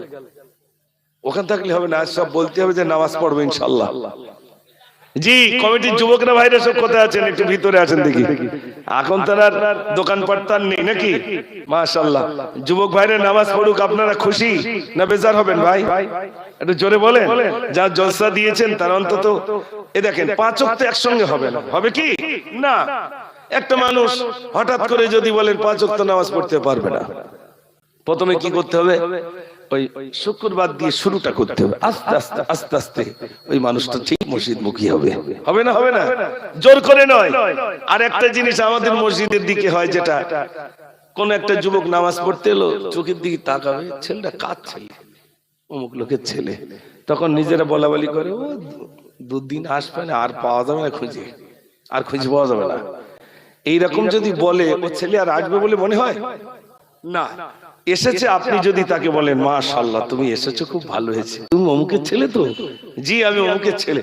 এই শোনো, তুমি নামাজের হয়তো অনেক কিছু মনে করছো যে আমি কি হচ্ছে না হচ্ছে না, তুমি খুব ভালোভাবে নামাজ পড়তে শিখেছো, আর যেগুলো ভুল হচ্ছে আমাদের কাছে বলবো, আমরা শিখিয়ে দেবো। ওই মানুষটা মসজিদে আসবে না আসবে? উত্তরটা দেন। আসবে। আপনার একজন আপনাদের গ্রামে মদ খায়, তার সামনে কেউ যায় না, খুব নোংরা কাজ করে, আপনি আর আপনার বেই আসছেন, ওই লোকটা সামনে পড়লো, আপনি যদি বলেন ভাই এটা কে? বেই জিজ্ঞেস করছে, আপনি বলেন আমাদের গ্রামের খুব সম্ভ্রান্ত ঘরের ছেলে, খুব ভালো ছেলে মাশাআল্লাহ, আমাদের সব বন্ধু হয়, কি আমার ভাই হয় কি? তখন বলবে বাবা আমি এত নোংরা কাজ করি আর আমার প্রশংসা এতটা জুড়ে দিল, সত্যি তো? তাহলে এগুলো বর্জন করলে মানুষ তাহলে ওর কতটা ভালোবাসবে, ঠিক কিনা ভাই? আর যদি বলেন ওই করে এই করে, চার দোকানে দেখবেন সব লোকের সমালোচনা, নিজের সমালোচনা কেউ করে ভাই? জোরে বলেন। নিজের সমালোচনা আজ থেকে করতে শিখুন, নিজের সমালোচনা করুন, নিজেকে বলুন এই মুজাফফর তুমি নামাজ পড়ো না কেন? এই রোজার সময় তুমি রোজা রাখো না কেন? সবাই ফজরে যায় তুমি যাও না কেন? সবাই ভালো কিন্তু তুমি বদ কেন? তোমার হাতের দ্বারাই মানুষ কষ্ট পায় কেন? তোমার টাকায় গরিব উপকৃত হয় না কেন? তোমার টাকা ধর্মের কাজে লাগে না কেন? নিজেকে প্রশ্ন করলে উত্তর পাওয়া যাবে না? যাবে না? একটু জোরে বলে। আমরা অন্যের সমালোচনা করি, আজ থেকে অন্যের সমালোচনা ছেড়ে দিয়ে নিজের সমালোচনা করুন। অন্যের দিকে 1 আঙ্গুল দিলে নিজের দিকে 3 আঙ্গুল দেয়, ও 1 ডবল আর আমি মুজাফফর ক ডবল? জোরে বলেন। এই 3টে আঙ্গুল মানে আমি 3 ডবল। এই জন্য অন্যের সমালোচনা করার পূর্বে নিজের সমালোচনাটা করুন। দেখবেন যখনই কোন মানুষ নিজের সমালোচনা করবে, ওই মানুষটা ইহদিনাস সিরাতাল মুস্তাকিমের পথিক বনে যাবে। একটু জোরে বলুন না সুবহানাল্লাহ। ভাইরা এখানে অনেক বাবজি আছেন, আপনাদের জ্ঞান দেওয়ার জন্য আসেনি, আপনাদের পায়ের ধুলার যোগ্য আমি মুজাফফর নই। আমি উঁচু জায়গায় উঠেছি বলে আমার ছাড় দেবে আল্লাহ তা না। আমি সাদা জামা এবং মাইকে দুটি গজল বলতে শিখেছি বলে আল্লাহ আমাকে ছাড় দেবেন, আল্লাহ এমনটা নয়। আপনার চটে বসেছেন বলে আপনাদের মানে মর্তবা আমার থেকে কম এমনটা নয়। নিচেই বসলে যে মর্তবা কম, উপরে উঠলে যে মর্তবা বেশি এমনটা নয়। বড় এখানে আসলে অনেক কষ্ট, এখানে আসলে মহান নবীর কৈফিয়ত দোয়া লাগবে, আর আপনাদের কারোর কৈফিয়ত দোয়া লাগবে না। ও সোনার ভাইরা, এখানে রেড সিগন্যাল আছে, সাবধানে কথা বলো। যে কথাটাই বলবে যেন শরীয়ত সম্মত হয়, যদি তার বাইরে হয় আগামী দিনে তোমার জিভটাকে আগুনের কাঁচি দিয়ে কাটা হবে। শুনে রাখো, ওই জাহান্নামের জ্বালানি যেটা করা হবে সেটা অন্য কোনো কাঠ নয়, সেই কাঠটা হলো আল্লাহ বলেই দিলেন ওয়াকুদুহান নাস ওয়াল হিজারা, জাহান্নামের জ্বালানি হবে মানুষ আর পাথর। মনে রাখবেন, আমি বক্তা হই আর যেই হই, যত বড় যাই হই না কেন, আল্লাহর কাছে সেদিন আমাকে হিসাব দেওয়া লাগবেই লাগবে। এই জন্য ভাইরা সংযত হতে হবে, তৈরি হতে হবে, চলে যাওয়া লাগবে। এই চিন্তা আপনি ফিকির, এই চিন্তা ফিকির আপনি করুন। যদি আপনার আমার ভিতরে এই চিন্তা, এই গবেষণা আসে, নিশ্চয়ই আল্লাহ পাক আমাদেরকে সুমতি দান করবেন। আল্লাহ আমাদের প্রতি যেন দয়া আর তার করুণা নাজিল করেন। সবাই বলুন আমিন। আর সামনে রোজা আসছে, তার আগে শবে বরাত, শবে বরাতে 3টে রোজা রাখতে হবে, তাই তো নাকি ভাই? অনেকে রোজা রাখতে চায় না, রোজা রাখবেন। রোজা এই দান করা অনেক সময় লোক দেখানো হয়, হয় না ভাই? লোক দেখানো হতে পারে, নামাজ পড়া লোক দেখানো হতে পারে, হজ করা লোক দেখানো হতে পারে, কিন্তু রোজা কোনোদিন লোক দেখানো হয় না, ওটা আল্লাহ দেখানি হয়ে যায়। জোরে বলুন না সুবহানাল্লাহ। রোজা রাখলে উপকার কি? আমি আপনাদের কাছে বলি, উপকার শোনেন, অনেক উপকারের ভিতরে একটা বলি। এই আল্লাহ রাব্বুল আলামিন আমাদেরকে তৈরি করেছেন আর বলছেন, বান্দা তুমি 1 মাস রোজা রাখো, আমি আল্লাহ তোমার উপরে রোজা ফরজ করলাম। ফরজ, এই রোজা ফরজ করেছেন। একটা রোজা যদি কেউ ছেড়ে দেন, 60টা রোজা করতে হবে। কটা রোজা? 60। একটা রোজা যদি ইচ্ছাকৃত ছেড়ে দেন, 60টা রোজা করা লাগবে। ওই 60টা রোজা করলো একটা রোজার বরকত মাহরুম, একটা রোজার এই রহমত থেকে, করুণা থেকে, বরকত থেকে আপনি মাহরুম হয়ে যাবেন। এই জন্য একটা রোজা যেন জীবন থেকে ছেড়ে না যায়। আমরা রোজা রাখি 27, 28, 29, আর ইমাম সাহেবের কাছে শুধু সংবাদ নেই, চাঁদের কোনো সংবাদ আছে নাকি? ইমাম সাহেব বলে, কই না তো। কি বলেন, বাংলাদেশে নাকি চাঁদ দেখা গেছে, আর আমার কেন দেখা যাবে না? যে বাবু চাঁদটা দেখিয়ে নেবে 27, 28, 29। এই রোজা রেখে লাভ হবে না ভাই। রোজা মানুষের, রোজা হলো ও ভাইরা আমার জীবনের কাফফারা। রোজা, রোজা রাখুন। রোজা রাখলে আপনার হৃৎপিণ্ড বলুন, লিভার বলুন, হার্টবিট বলুন, অনেক রোগে আক্রান্ত হয়েছেন, রোজা রাখার বিনিময়ে আল্লাহ আপনাকে আবার সবল বানিয়ে দেবেন। জোরে বলুন না সুবহানাল্লাহ। শোনে না কে, আমার কথা নিতে হবে না। ওই জুমার খুতবা আপনাদের দিকে ইমাম সাহেব 60 খুতবা পড়াই দেখবেন, ওই ইমাম সাহেবের খুতবায় দেখবেন লেখা আছে ঈদের নামাজ ওই ব্যক্তির জন্য যিনি রোজা রেখেছেন, তার জন্য ঈদের নামাজ। ঈদের আনন্দ তো রোজাদারের জন্য, বেরোজাদারের জন্য কোনো ঈদ নয়, ঈদের আনন্দ নয়। সত্যি কথা বলুন তো, এই প্রথম রোজার থেকে মার্কেটিং শুরু হবে, হবে না? হবে না? প্রথম রোজা থেকে মার্কেটিং শুরু হবে, চাচি ভাবি সব বসিরহাট, পাগল হবার জায়গা থাকবে না। এই মহিলারা মার্কেটিং করে না? করে না?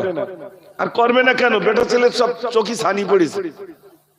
আমরা শাড়ি চিনি নে, লুঙ্গি চিনি নে, কিচ্ছু চিনি নে। যা চেনে সব মায়েরা, যা চেনে সব মায়েরা। আমাদের বাড়ি বসে রেখে ওনারা যাচ্ছেন সব বাজার ঘাট করতে, আর যাক, তাতে অসুবিধে নেই। কিন্তু অসুবিধে বলতে, ইসলাম বলছে একটা নারী ব্যবসাও করতে পারে, তবে সেটা পর্দার সহিত। ঠিক কিনা ভাই? আর আমাদের পর্দা কেন বলুন তো? পুকুরে গোসল করছে, তার ছোট ছেলেটার পুকুর পাড়ে দাঁড় করিয়ে রেখেছে, লোকজন গেলি বলিস। এখন চাচি গোসল করছে কি ভাবি গোসল করছে, বাচ্চার ছেলেটার পুকুর পাড়ে দাঁড় করিয়ে দিচ্ছে, লোকজন গেলি বলিস। এক ফুসকাওয়ালা আসছে, এখন ছেলে বলছে আমার লোক আসছে বলো। এখন সাবান মাখতে মাখতে দেখে ফুসকাওয়ালা, এই ছেলে, ও তো সে আমার কাছে ফুসকাওয়ালা, ও তো প্রত্যেকদিন বিকেল বেলা আসে। ছেলের উপর খুব রেগে গেল, ছেলে চুপ করে রয়েছে। তারপরে এক শাড়ি ব্যাপারী আসছে, ছেলে বলে ফেলে, তোমা লোক আসছিস বলো। মা আবার তাড়াতাড়ি কাপড় চাপড় ঠিক করে দেখে সে শাড়ি ব্যাপারী আসতেছে। এই ছেলে, ও তো সে শাড়িওয়ালা, ও তো আমার দুপুরবেলা আমার বাড়ি বসে বসে খায়, ও তো সে শাড়িওয়ালা। তা ছেলে চিন্তা করছে তাহলে লোককে, এখন মসজিদের ইমাম সাহেব আসছে, ছেলে মনে মনে করছে ও তো আমার ইমাম সাহেব, আর ছেলে কিচ্ছু বলেনি। মা এখন তাকিয়ে বলেছে সর্বনাশ, কে যাচ্ছে ভাই, জোর বলেন, ইমাম সাহেব। তখন ছেলের উপরে তোর বললাম লোক গেলি বলবি। ছেলে বলছো মা ফুচকাওয়ালা যাচ্ছিল, তুমি বললে ফুচকাওয়ালা, শাড়িওয়ালা আসছিল, তুমি বললে ওটা শাড়িওয়ালা, ও তো আমার ইমাম সাহেব, ওটা ইমাম সাহেব, ওটাই করলো লোকতালি কে ভাই, দাড়িওয়ালা টুপিওয়ালা, এরাই লোক। আর যা আছে সব দেও, তাই তো নাকি ভাই, আর যা আছে সব দেও। সত্যিকারের লোক এখন এইগুলোই হয়েছে সোনার ভাইরা। যদিও এটা হতো তাও তো বাঁচা যেত। বড় দুঃখের কথা আপনাদের কাছে বলছি, এই হচ্ছে আমাদের সমাজ ব্যবস্থা। আল্লাহ যেন আমাদের সুমতি দান করেন, সবাই বলুন আমিন। যাওয়ার আগে দুটো একটা গজল এই যুবকদের জন্য বলবো, তবে যুবক ভাইয়ের পিছনে সামনে আসলে বলবো ইনশাআল্লাহ, যদি একটু তাকবীর জোরে হয় শোনাবো। দেখি আওয়াজ, নারে তাকবীর। আচ্ছা এরকম আওয়াজ কেন, একটু জোরে, মাগুরখালীর লোকের আওয়াজ এরকম কম হবে? একটু আল্লাহর নাম জোরে নেওয়া যাবে না? নারে তাকবীর, মাশাআল্লাহ মাশাআল্লাহ। আজ কি যেন খুশির জোয়ার নেমে এসেছে, মাগুরখালীর যুবক বৃন্দের খুশি এসেছে।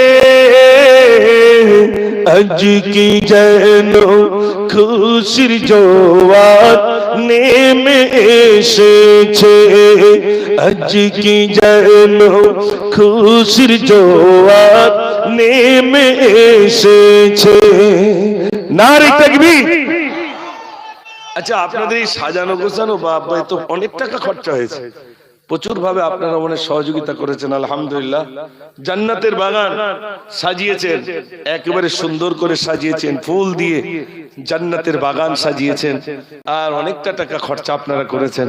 কিন্তু আমরা যারা উপস্থিত হয়েছি, একটু লোক কুটুম্বে তো একটু খবর দেন নাকি, বললেন গ্রামে একটু লোকজন কম নাকি ভাই? না আপনাদের এটা মুসলিম এরিয়া নাকি ভাই? হ্যাঁ না বলেন না, পাইল আছে। আচ্ছা আচ্ছা আচ্ছা, আমার গ্রাম তো এইরকম। আমার গ্রামও আলহামদুলিল্লাহ, আমি যেখানে বসবাস করি আমার চতুর্ধারে কাকারা আছেন, কাকিরা আছেন, আমার দুটো মাদ্রাসা আছে, একটা ছেলেদের একটা মেয়েদের। তো রাস্তা মনে করুন এই, এদিকটা মেয়েদের এদিকটা ছেলেদের, দুটি আল্লাহ মাদ্রাসা করার সুযোগ দিয়েছেন। ওইসব ছেলে মেয়ে আলহামদুলিল্লাহ তারা পড়াশোনা করছে, কিন্তু আমার কাকারা প্রচুর পরিমাণ তার সহযোগিতা করে। এবং আমাকে বলেন দাদা মাদ্রাসাটা শুধু তোমাদের নয়, ওটা আমাদেরও, এর কোন রকম যাতে অসুবিধা না হয় তার পূর্ণ সহযোগিতা আমরা করব। আমার যে সমস্ত কাকারা পাশে রয়েছেন বেশক তারা আমাদের সহযোগিতা করে না, করে না ভাই? একটু জোরে বলে করে। আমি এখানে আসবো তো ওই রাস্তার ঠিক মুখী আমি জিজ্ঞেস করছি এক কাকাকে যে আমি মাগুরখালী যাবো, এটা দিয়ে, হ্যাঁ যান যান যান, কোনো অসুবিধা নেই, এইটা দিয়ে যান। এই যে আমার কাকাদের এবং আমাদের ভিতরে একটা ভ্রাতৃত্ব বন্ধন আছে না নাই? আছে। এটাকে নষ্ট করার জন্য এক শ্রেণীর মানুষ খুব তারা উঠে পড়ে লেগেছে, হিন্দু আলাদা করো, মুসলমান আলাদা করো। তবে মনে রাখবেন এটা পশ্চিম বাংলা, এখানে হিন্দু মুসলমান আলাদা করা জোরে বলে সম্ভব নয়, যাবে না। যারা এই চেষ্টা করছেন তারা ব্যর্থ হবে। কেন? আমরা একই পুকুরে স্নান করি, একই চায়ের দোকানে বসি, একই সঙ্গে ব্যবসা করি, করি না করি না ভাই? এটা হলো হিন্দুস্তানের একটি রাজ্য যেটা পশ্চিম বাংলা, এখানকার হিন্দু আর মুসলিমের ঐক্য আমার মনে হয় কেউ বিনষ্ট করতে পারেনি আর পারবে না ইনশাআল্লাহ। তাই আমি সকলের কাছে বলবো আমাদের গ্রামে যত আমরা ধর্মের মানুষ রয়েছি, আমরা যতদিন বেঁচে থাকবো একদিকে থাকবে মসজিদ, অপর দিকে থাকবে মন্দির। এটাই হলো হিন্দুস্তানের সৌন্দর্য। এখানে ফুল দিয়েছেন, এদিকে হলুদ দিয়েছেন, এদিকে লাল দিয়েছেন, সৌন্দর্যটা বেড়েছে না কমেছে ভাই? বেড়েছে। যদি একই রঙে থাকতো সৌন্দর্য তো আসতো না। হিন্দুস্তানে ভিন্ন ভিন্ন ধর্মাবলম্বী, কেউ হিন্দু আছেন, কেউ খ্রিস্টান আছেন, কেউ ইহুদি আছেন, কেউ নাসারা আছেন, কেউ বৌদ্ধ আছেন, কেউ জৈন রয়েছেন, এরকম অনেক ধর্মাবলম্বী রয়েছেন বলেই হিন্দুস্তানের সৌন্দর্য সারা বিশ্বের ভিতরে হিন্দুস্তানের সৌন্দর্য বেড়েছে। জোরে বলুন না সুবহানাল্লাহ। সেই হিন্দুস্তানের একটি রাজ্য পশ্চিম বাংলা, এটাকে অশান্ত করার জন্য অনেকেই উঠে পড়ে লেগেছে। তাই আমি কবির ভাষায় একটা কবিতা লিখেছিলাম, আমি ভারতবাসী ভালোবাসি মহান আমার দেশ, আমি গর্ব করি ফখর করি ভারত আমার দেশ, ওগো ভারত আমার দেশ মোদের জন্মভূমির দেশ, আমি ভারতবাসী ভালোবাসি মহান আমার দেশ, আমি গর্ব করি ফখর করি ভারত আমার দেশ, ওগো ভারত আমার দেশ মোদের জন্মভূমির দেশ। হেতাই হিন্দু মুসলিম জৈন খ্রিস্টান সবাই মিলে রয়, নেই ভেদাভেদ হানাহানি শান্তি মোদের রয়, মোদের জন্মভূমি ভারত ভূমি নয়ন ভোলা দেশ, ওগো ভারত আমার দেশ মোদের জন্মভূমির দেশ, আমি ভারতবাসী ভালোবাসি মহান আমার দেশ, আমি গর্ব করি ফখর করি ভারত আমার দেশ, ওগো ভারত আমার দেশ মোদের জন্মভূমির দেশ। দেখি আওয়াজ দেখি নারে তাকবীর।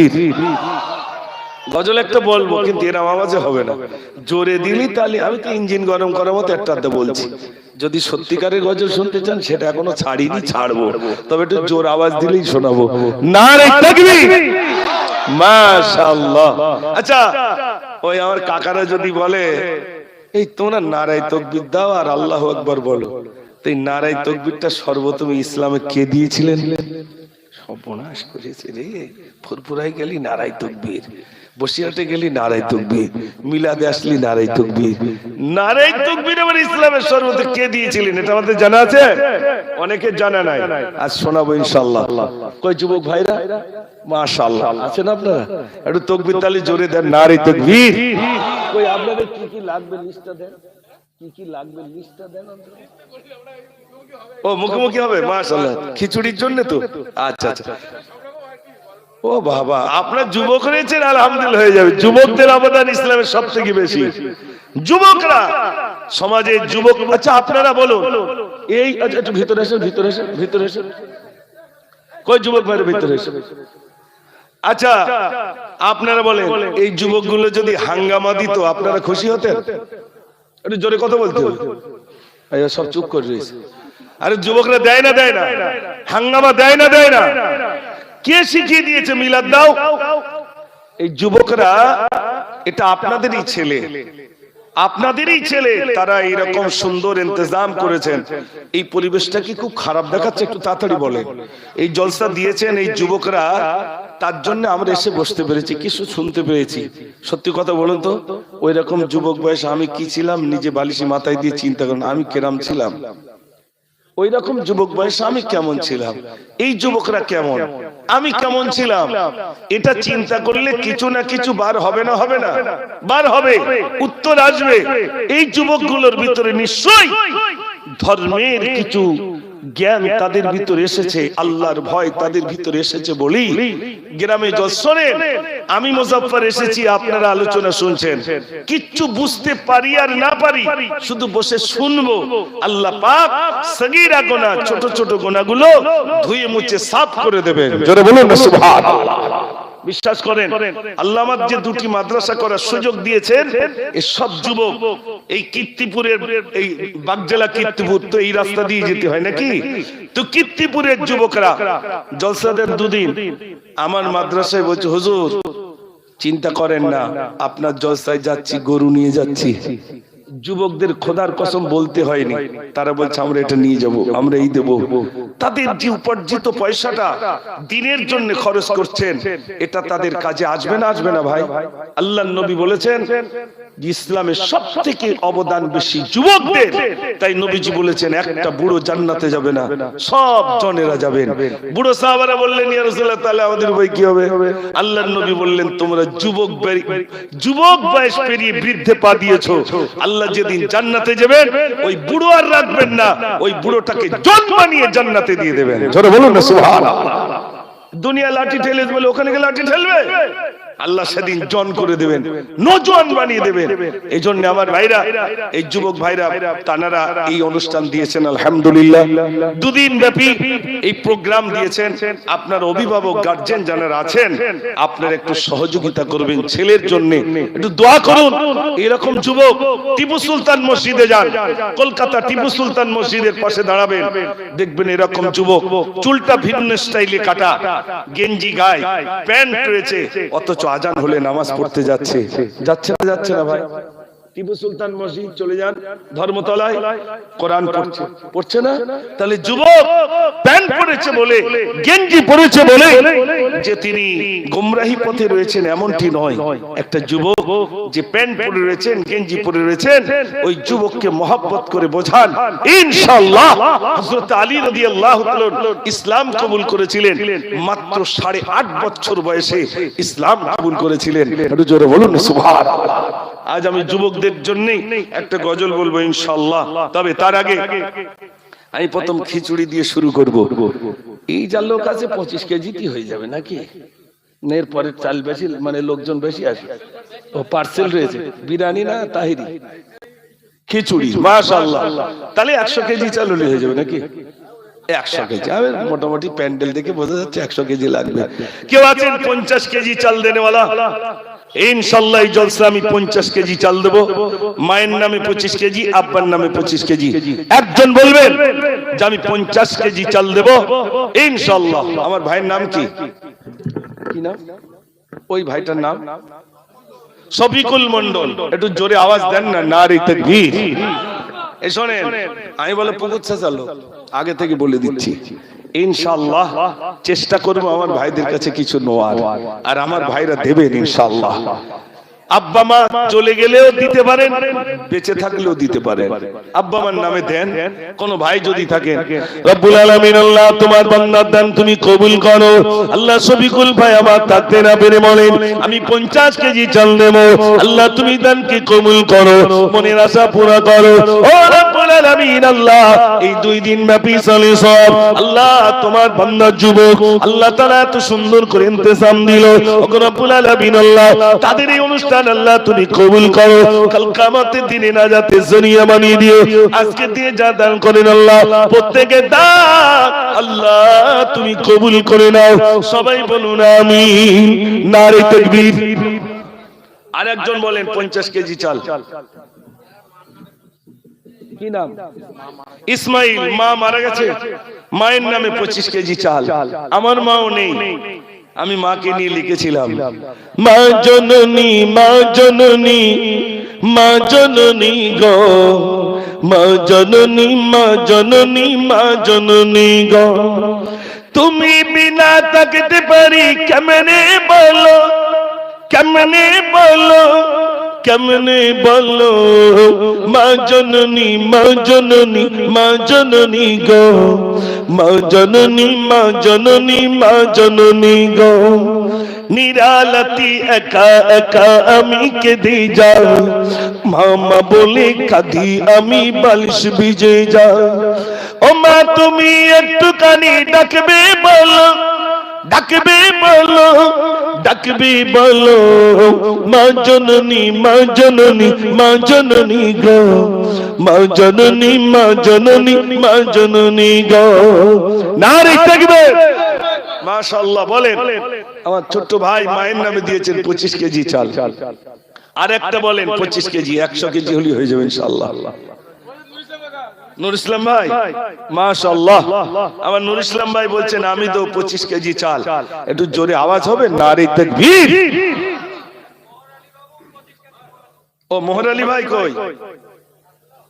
ওই তো মোহর আলী ভাইও 25 কেজি। আগামী বছর একটু লোকজন বেশি হবে তো, ওই জন্য এখন থেকে চাল বেশি উঠে গেল, 125 কেজি। মাশাআল্লাহ। একটু জোরে আওয়াজ দেন, নারে তাকবীর। মাশাআল্লাহ মাশাআল্লাহ। আমার ডাল লাগবে কেজি 30 হলে হয়ে যাবে ইনশাআল্লাহ।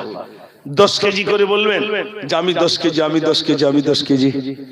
মায়ের নামে দেন, আব্বার নামে দেন, দাদুর নামে দেন, দাদিমার নামে দেন, আল্লাহ ভালো রাখবেন। শোনেন এই যে আপনাদের রাস্তার পাশে যেরকম এই যতটা জায়গা এর থেকে বেশি, আমি একটা মানে ঢালাই রাস্তার গায়ে একটা জায়গা ছিল, সেটা আল্লাহর রাস্তায় দান করেছি। তা আমাকে অনেকে জিজ্ঞেস করেছে এত সুন্দর জায়গা রোডের গায়ে, জায়গাটা তুমি দিয়ে দিলে। আমি বললাম কবরটা আলোকিত করার জন্যই দুনিয়ায় দান করেছি। ও সোনার ভাইরা, দান করলে কমবে না, আল্লাহ বাড়িয়ে দেবেন। দান যেটা করছেন সেটা আপনার, যেটা খেয়েছেন সেটা আপনার, আর যা রয়েছে একটাও আমার নয় ভাই। নবাব যুবক ছেলে, মাশাআল্লাহ, একেবারে যুবক, বলছে আমি 10 কেজি ডাল দেব। আপনাদের এই রুদ্রপুর বলেন, কীর্তিপুর বলেন, বাগজেলা বলেন, তারপরে দক্ষিণ সিমলা, উত্তর সিমলা আছে নাকি, হ্যাঁ, কলিঙ্গা, এই সাইডে কালেকশন করাটা কিচ্ছু না, শুধু চাইলেই হয়। আর অন্য জায়গায় ছুরি ধার দিতে দিতে ছুরি শেষ, ওই বাঁটটা শুধু থাকে, কাট আর ছুরি শেষ। এখানে টাকা থাকলে হবে, কলজে থাকার দরকার আছে, ঠিক কিনা ভাই? টাকা থাকলে হবে। ও সোনার ভাইরা, যুবক নবাব, তো আল্লাহ জনকে নবাব বানিয়ে দেন, সবাই বলুন আমিন। সে বলছে আমি 10 কেজি ডাল দেব। একটু জোরে তাকবীর দেন না, নারে তাকবীর, মাশাআল্লাহ। আরেকজন বলেন 10 কেজি, তাড়াতাড়ি বলেন। কি নাম ভাই? ওই একজন হাত তুলেছে, কি নাম? সবুর, সবুর মন্ডল।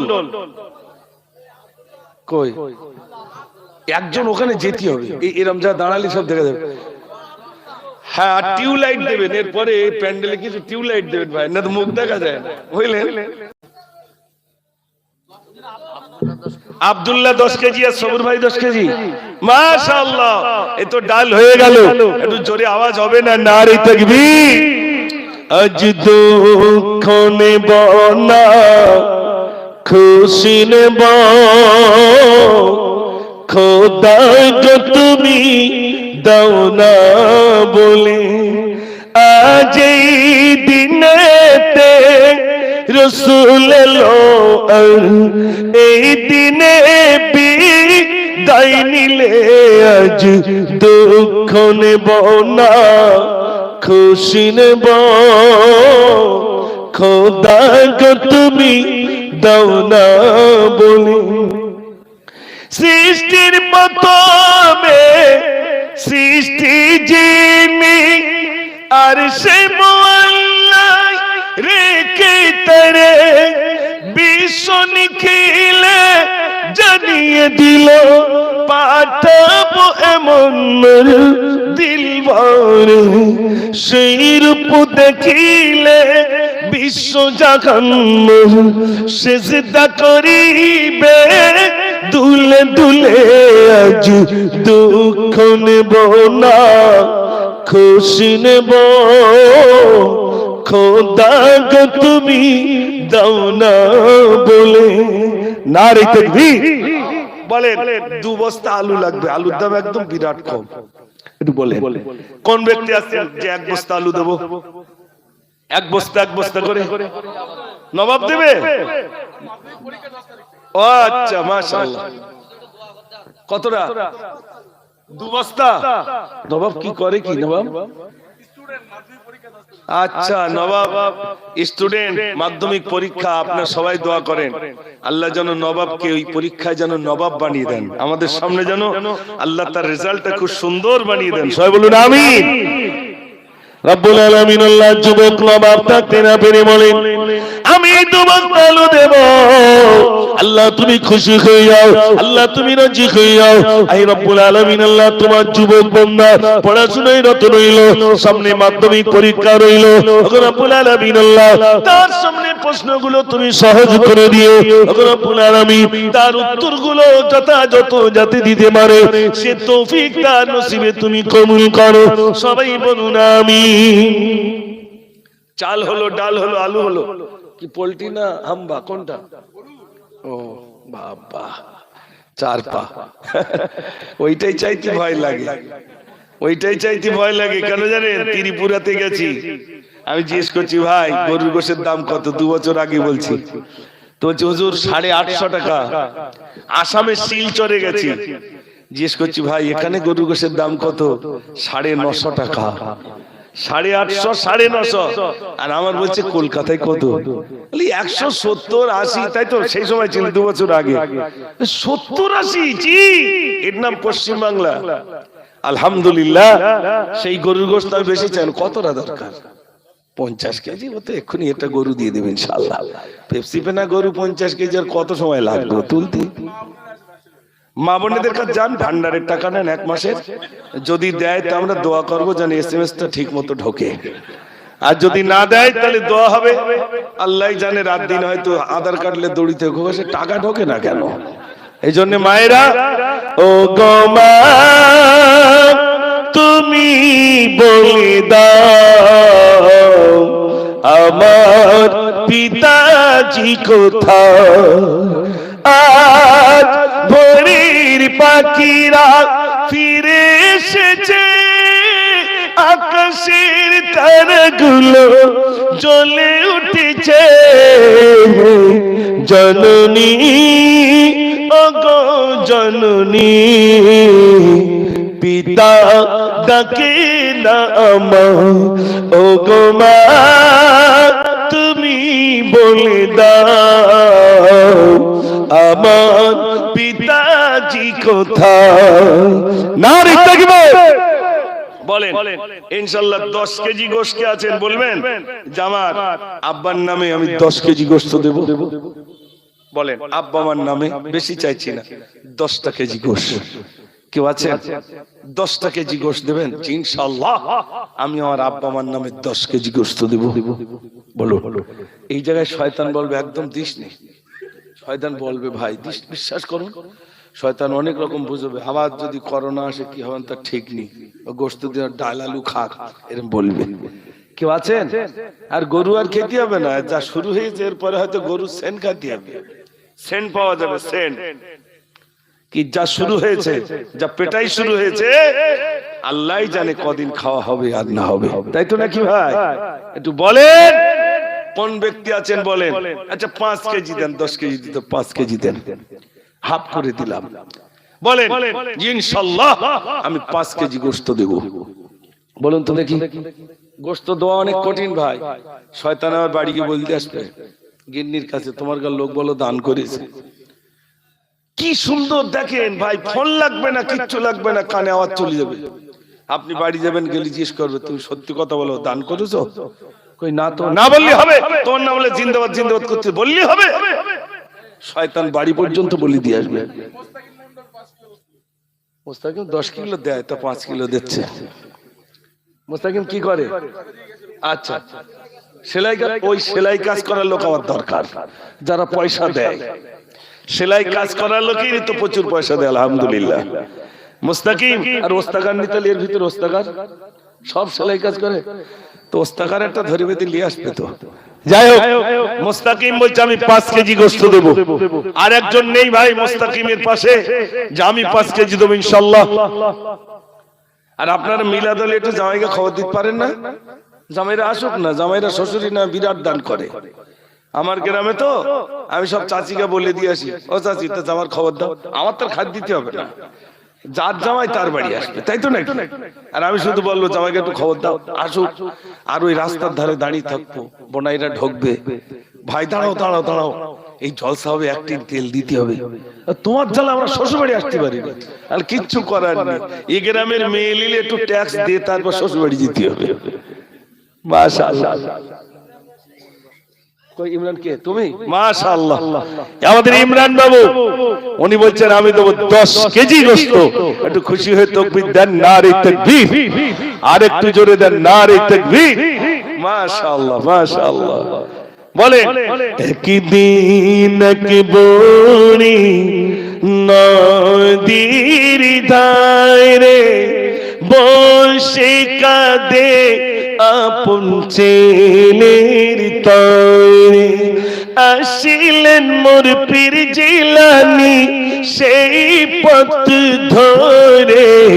একদিন এক বড়ি নদীর ধারে বসে কাঁদে আপন ছেলের তরে। বলেন ইনশাআল্লাহ 10 কেজি হয়ে গেল, আর 5 কেজি 15 কেজি, আর 5 কেজি দেন ভাই, এটা 20 কেজি হয়ে যাক, দেন তাড়াতাড়ি করে দেন। হ্যাঁ, মায়েদের কাছে, মায়েরা আপনারা একটু বেশি বেশি করে দান করেন, মা সেক্রেটারিরা দান করলে অসুবিধা নেই, তাই তো নাকি ভাই? একটু বলেন মায়েরা, আপনার এখানকার মায়েরা ভালো, প্রচুর পরিমাণ দান করে। মায়েরা আপনারা কিছু দেন। মা, মা জননী, মা জননী, মা জননী গো, মা জননী, মা জননী, মা জননী গো। মায়ের দিনে একটা গজল বলবো, আগে দেখি কি আসে না আসে। ভান্ডারের টাকা চেয়েছি তো, দেখি কত দেয়। কেউ 200 টাকা দেবে নি, কেউ 150, অত সহজ না ভাই। আমি প্রত্যেক দিন কালেকশন করি, প্রত্যেকটা দিন আল্লাহ আমার নসিবে কি রেখেছে জানি না, প্রত্যেক দিন চাইতে হয়, চাওয়া আমার চাওয়া কাজ। মানে এমন ফকির আল্লাহ বানিয়ে দিয়েছে যে তুই শুধু চেয়ে যা, দিয়ে একজন আবার রেগে যায় সামনে, তা তুমি একটা গরু দাও, তার মানে বোঝা যাচ্ছে ও জীবনে কিছু দেয় না, চালিয়ে আবার রেগে যায়। এরকম আছে না নেই? এই দেখেন আমরা মাদ্রাসা চালাই তো, ওই কিছু কিছু লোক বলে ওইসব মাদ্রাসা চালাচ্ছে কেন জানো, ওই সারা জায়গায় চাঁদা তোলে আর ওই সব সর্বনাশ করে, ওই গাড়ি বাড়ি ওসব কত টাকা, ওইসব কালেকশন করা টাকা, অথচ তার বলে বিলি নাম নেই। সারা জীবন যদি বিল ঘুটে দেখা যায় ওর নাম নেই, ও হিসেব চাচ্ছে বাজারে গিয়ে, হিসেব দেয় জানো, 1 টাকার হিসেব দেয় না, এত টাকা ওঠে, কোথায় যায় সেসব টাকা? অথচ যদি জিজ্ঞেস করে চাচা তুমি দেছো, তাহলে আমি দেইনি, তাকে আমার চাচতো ভাই তো দেশে, তা তুমি হিসেবটা লেচ্ছ কেন? তুমি দাও না, তা হিসাব লাও কেন? ও সোনার ভাই, টাকা চাইলে অনেকে রেগে যায়, মনে রাখবেন আল্লাহ রাসূল সাল্লাল্লাহু আলাইহি ওয়াসাল্লাম তিনিও চেয়েছেন। আল্লাহর নবী বলেছেন সাহাবারে, যুদ্ধের ময়দানে যাওয়া লাগবে, তোমরা কিছু না কিছু এনে আমার কাছে হাজির করো।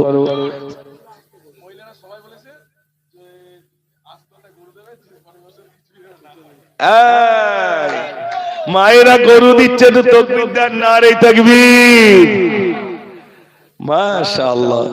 মায়ের কদম চুমে নিলে, চুমে নিলে খোদার রকম হতো, ফুলের সুবাস যতই তাক হবে না মায়ের মতো।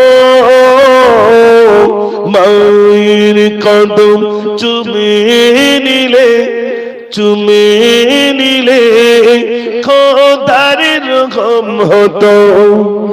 জান্নাত পেতে যদি চাও, দিও না মাকে ব্যথা, গর্ভে দারুণে যন্ত্রণা মায়ের দিলে গাথা। কোথায় গেলে পাবো বলো, পাবো বলো আমার মায়ের মতো। মায়ের কদম চুমে নিলে, চুমে নিলে খোদার রকম হতো। নারী দেখবে মায়েরা দিয়েছেন একটা গরু, মাশাআল্লাহ মাশাআল্লাহ। আল্লাহ আল্লাহ তোমার বান্দীদের উপর আল্লাহ তুমি খুশি হয়ে যাও, সবাই বলুন আমিন। বলেন ভাই, চাল হয়ে গেল, ডাল হয়ে গেল, আলু হয়ে গেল, গরুর গোশ হয়ে গেল, মানে গরু হয়ে গেল, মাশাআল্লাহ।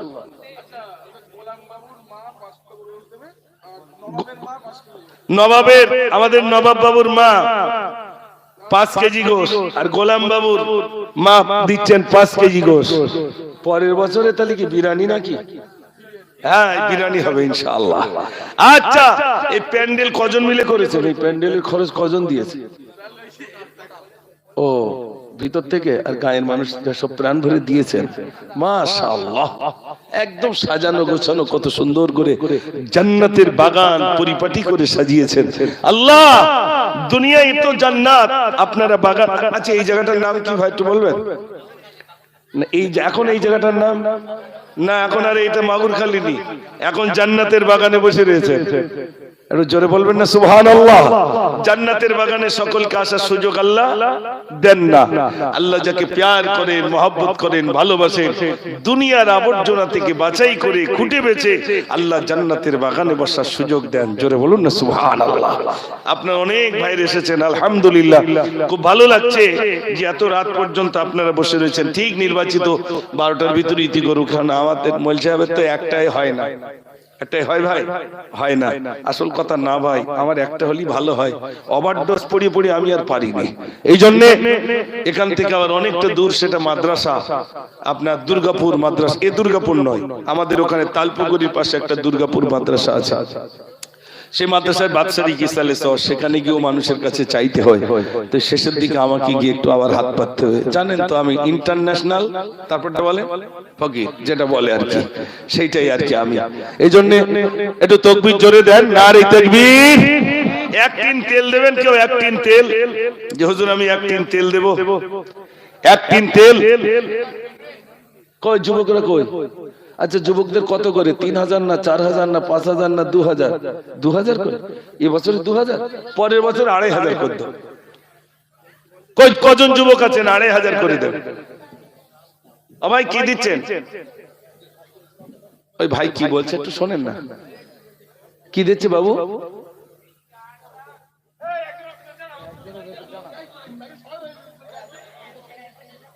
একজন একটু যান ভাই, তাড়াতাড়ি। কি দিচ্ছে আব্বু? কি দিচ্ছ বলো আমার সাথে। 500 টাকা, মাশাআল্লাহ। তো আব্বুর নাম কি বলো? ও সেলিম মন্ডল ভাই। উনি বলছেন আমি 500 টাকা দেবো। তুমি মাদ্রাসায় পড়ো নাকি? মাশাআল্লাহ মাশাআল্লাহ। বস বস। ও দাদিমার নামে? আচ্ছা মাশাআল্লাহ। আল্লাহ তুমি দানকে কবুল করো রব্বুল আলামিন। আল্লাহ তুমি কবুল করো, মনের আশা পুরো করো ও রব্বুল আলামিন। আল্লাহ তোমার বান্দা যিনি দান করেন, আল্লাহ প্রত্যেকের দান তুমি কবুল করো, দুনিয়া আখিরাতের ভালাই নসিব করো, রুজিতে তুমি বরকত দাও। যে নিয়ত নিয়ে দিয়েছেন আল্লাহ প্রত্যেকের সদ মাকসুদকে আল্লাহ তুমি পুরো করে দাও। সবাই বলুন আমিন। নারে তাকবীর। কমিটির ছেলেপিলেরা সবাই মিলে ডেকোরেটর কই? তাহলে ঠিক আছে না তো প্যান্ডেল বলতে আমারটা হয় কই?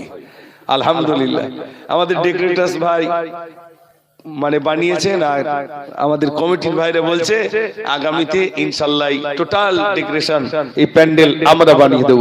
একটু খুশি হয়ে তাকবীর দেন, নারে তাকবীর, নারে তাকবীর। শুধু তেলটা হলি হয়ে যায়। এ ভাই কিছু দিয়েছে? মেন লোক। হ্যাঁ বিরিয়ানির মশলাটা কত? বিরিয়ানির মশলা কত খরচ? হ্যাঁ বিরিয়ানির মশলা কি করবে? হ্যাঁ বিরিয়ানি হবে ইনশাআল্লাহ। আচ্ছা ভাইয়ের একটু কিছু দিতে বলেন একটু, যে আমি এই দেবো ইনশাআল্লাহ। ভাত তো দান আছে ভালো আলহামদুলিল্লাহ। আর আপনি যুবকদের সঙ্গে আপনি হেড হয়ে বসে রয়েছেন, বসেন বলেন ইনশাআল্লাহ যে আমি এই দেবো। হ্যাঁ এক টিন তেলে কি হবে? এক টিন তেলে কি হবে? ওরাম তো তালি আর মহিলা তো গরু দিয়েছে, ও সব চিন্তা নেই তোমার। আর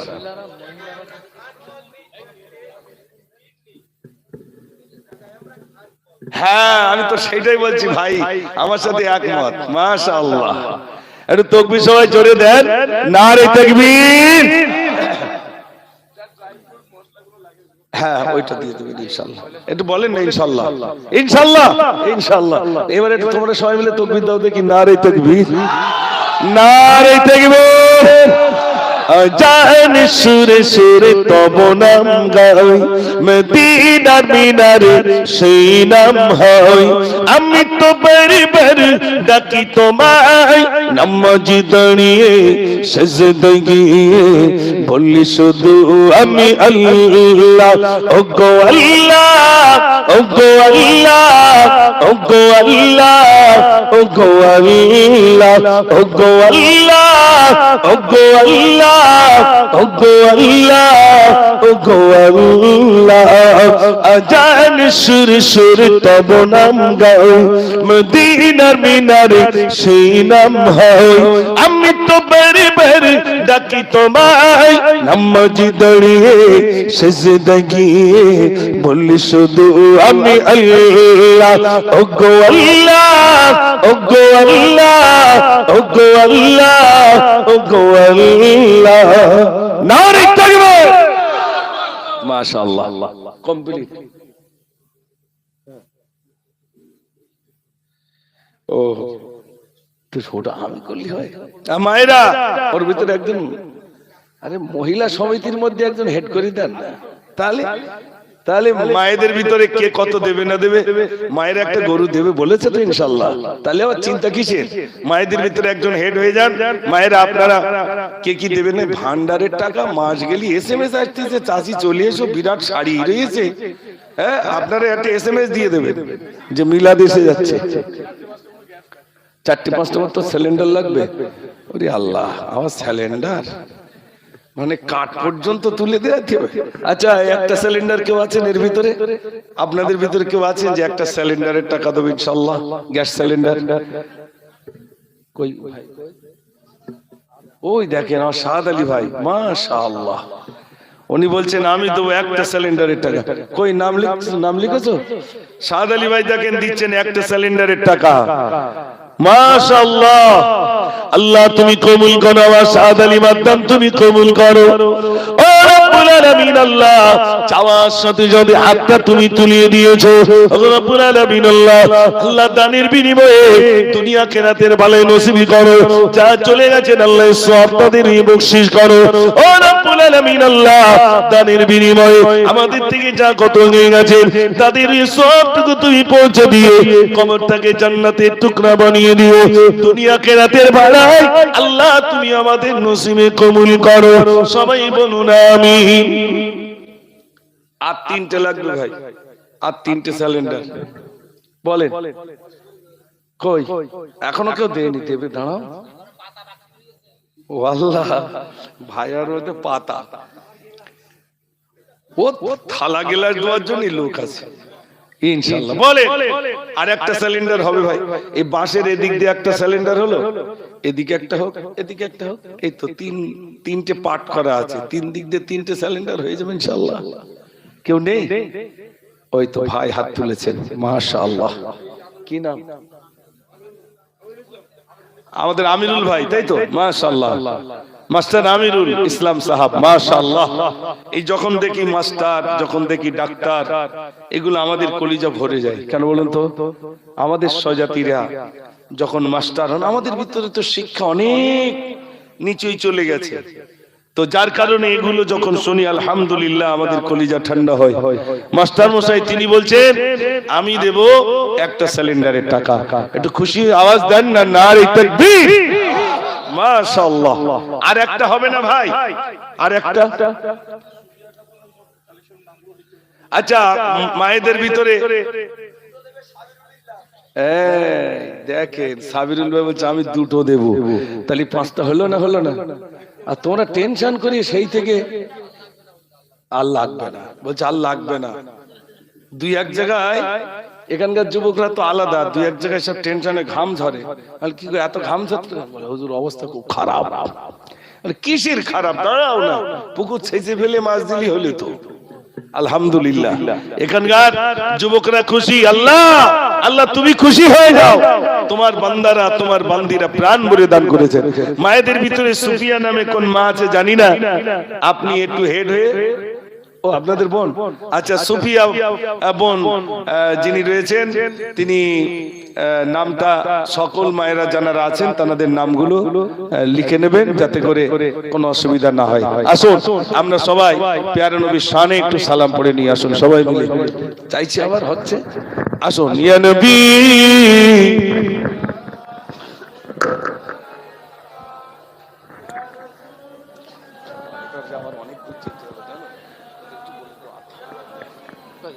সেই গণিভার মাদ্রাসা দুর্গাপুর মাদ্রাসার কালেকশন করতে হবে। এটা কতবার ফোন করছে? হ্যাঁ একটা সময় কতবার ফোন করে, কখন দুর্গাপুর। নবীজি আব্বা আব্দুল্লাহ নবীজির আম্মা আমিনা, নবীজির দুধমা হালিমা, নবীজির রোজা মদিনা, ইয়া নবী সাল্লামু আলাইকা ইয়া রাসূল ইয়া হাবিব সালামুন আলাইকা সালাওয়াতুল্লাহ। তাইফের দোস্ত ছেলেরা মোর নবীকে পাগল বলিয়া মারিল পাত চুড়িয়া, উঠিল আরশ কাঁপিয়া, ইয়া নবী সাল্লামু আলাইকা ইয়া রাসূল ইয়া হাবিব সালামুন আলাইকা সালাওয়াতুল্লাহ। সবাই বসে পড়ুন। ইয়া রাব্বি সাল্লিম সাল্লিম দাইমান আবাদা।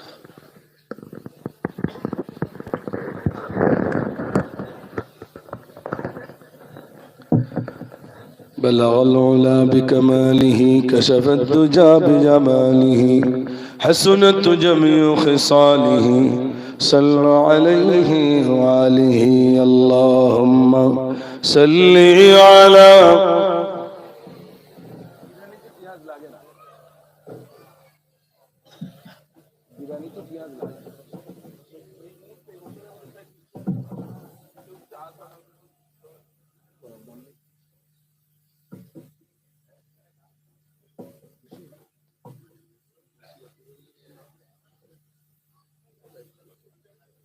এটা রুমাল নিয়ে যেতে পারো, নগদ যদি এটা রুমাল নিয়ে যাও, যদি ভাইরা এটা রুমাল নিয়ে যাচ্ছে যুবক ছেলেরা, যদি সম্ভব হয় 10-20 টাকা আপনারা দেন, আপনারা প্রাণ ভরে দিয়েছেন আলহামদুলিল্লাহ। আমি এটা ভাবতেও পারিনি যে আপনারা এত দান করবেন আলহামদুলিল্লাহ। সবার অনেকের আব্বা নেই মা নেই, আলহামদুলিল্লাহ সবার জন্য দোয়া হবে। দান করেছেন জি, দোয়া করে দিচ্ছি ভাই। এই হয়ে গেছে, আমারও টাইম শেষ ভাই, তাই 5 মিনিট বেরিয়ে গেছে। যান তাড়াতাড়ি যান, একটা রুমাল নিয়ে যান, 10 টাকা 20 টাকা যে যা পারেন একটু তাড়াতাড়ি করে দেন। আর দরুদ শরীফ পড়ুন। আল্লাহুম্মা সাল্লি আলা মাওলানা মুহাম্মাদ ওয়া আলা আলি সাইয়্যিদিনা।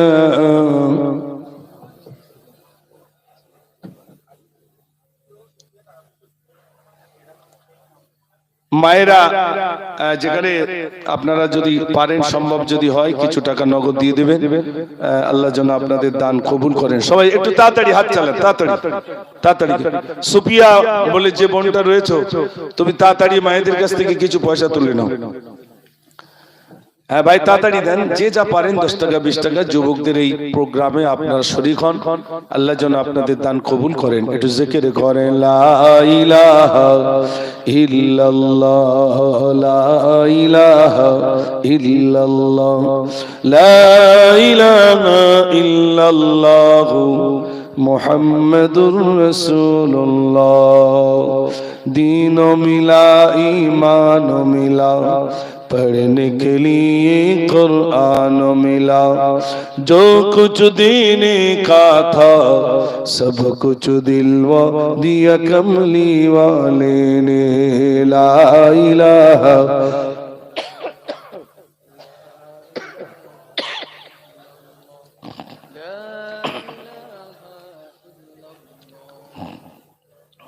আসুন দোয়া হবে।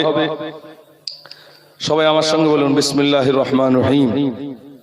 আস্তাগফিরুল্লাহ রব্বি মিন কুল্লি জামবিন ওয়া আতুবু ইলাইহি লা হাওলা ওয়ালা কুওয়াতা ইল্লা বিল্লাহিল আলিয়্যিল আযীম। লা ইলাহা ইল্লাল্লাহ মুহাম্মাদুর রাসূলুল্লাহ সাল্লাল্লাহু আলাইহি ওয়াসাল্লাম। সবাই নিজের গুনার দিকে তাকিয়ে আমরা সবাই মহান রব্বুল আলামিনের দরবার ইলাহিতে সবাই আমরা দোকানি করে হাত তুলি, আল্লাহুম্মা আমিন।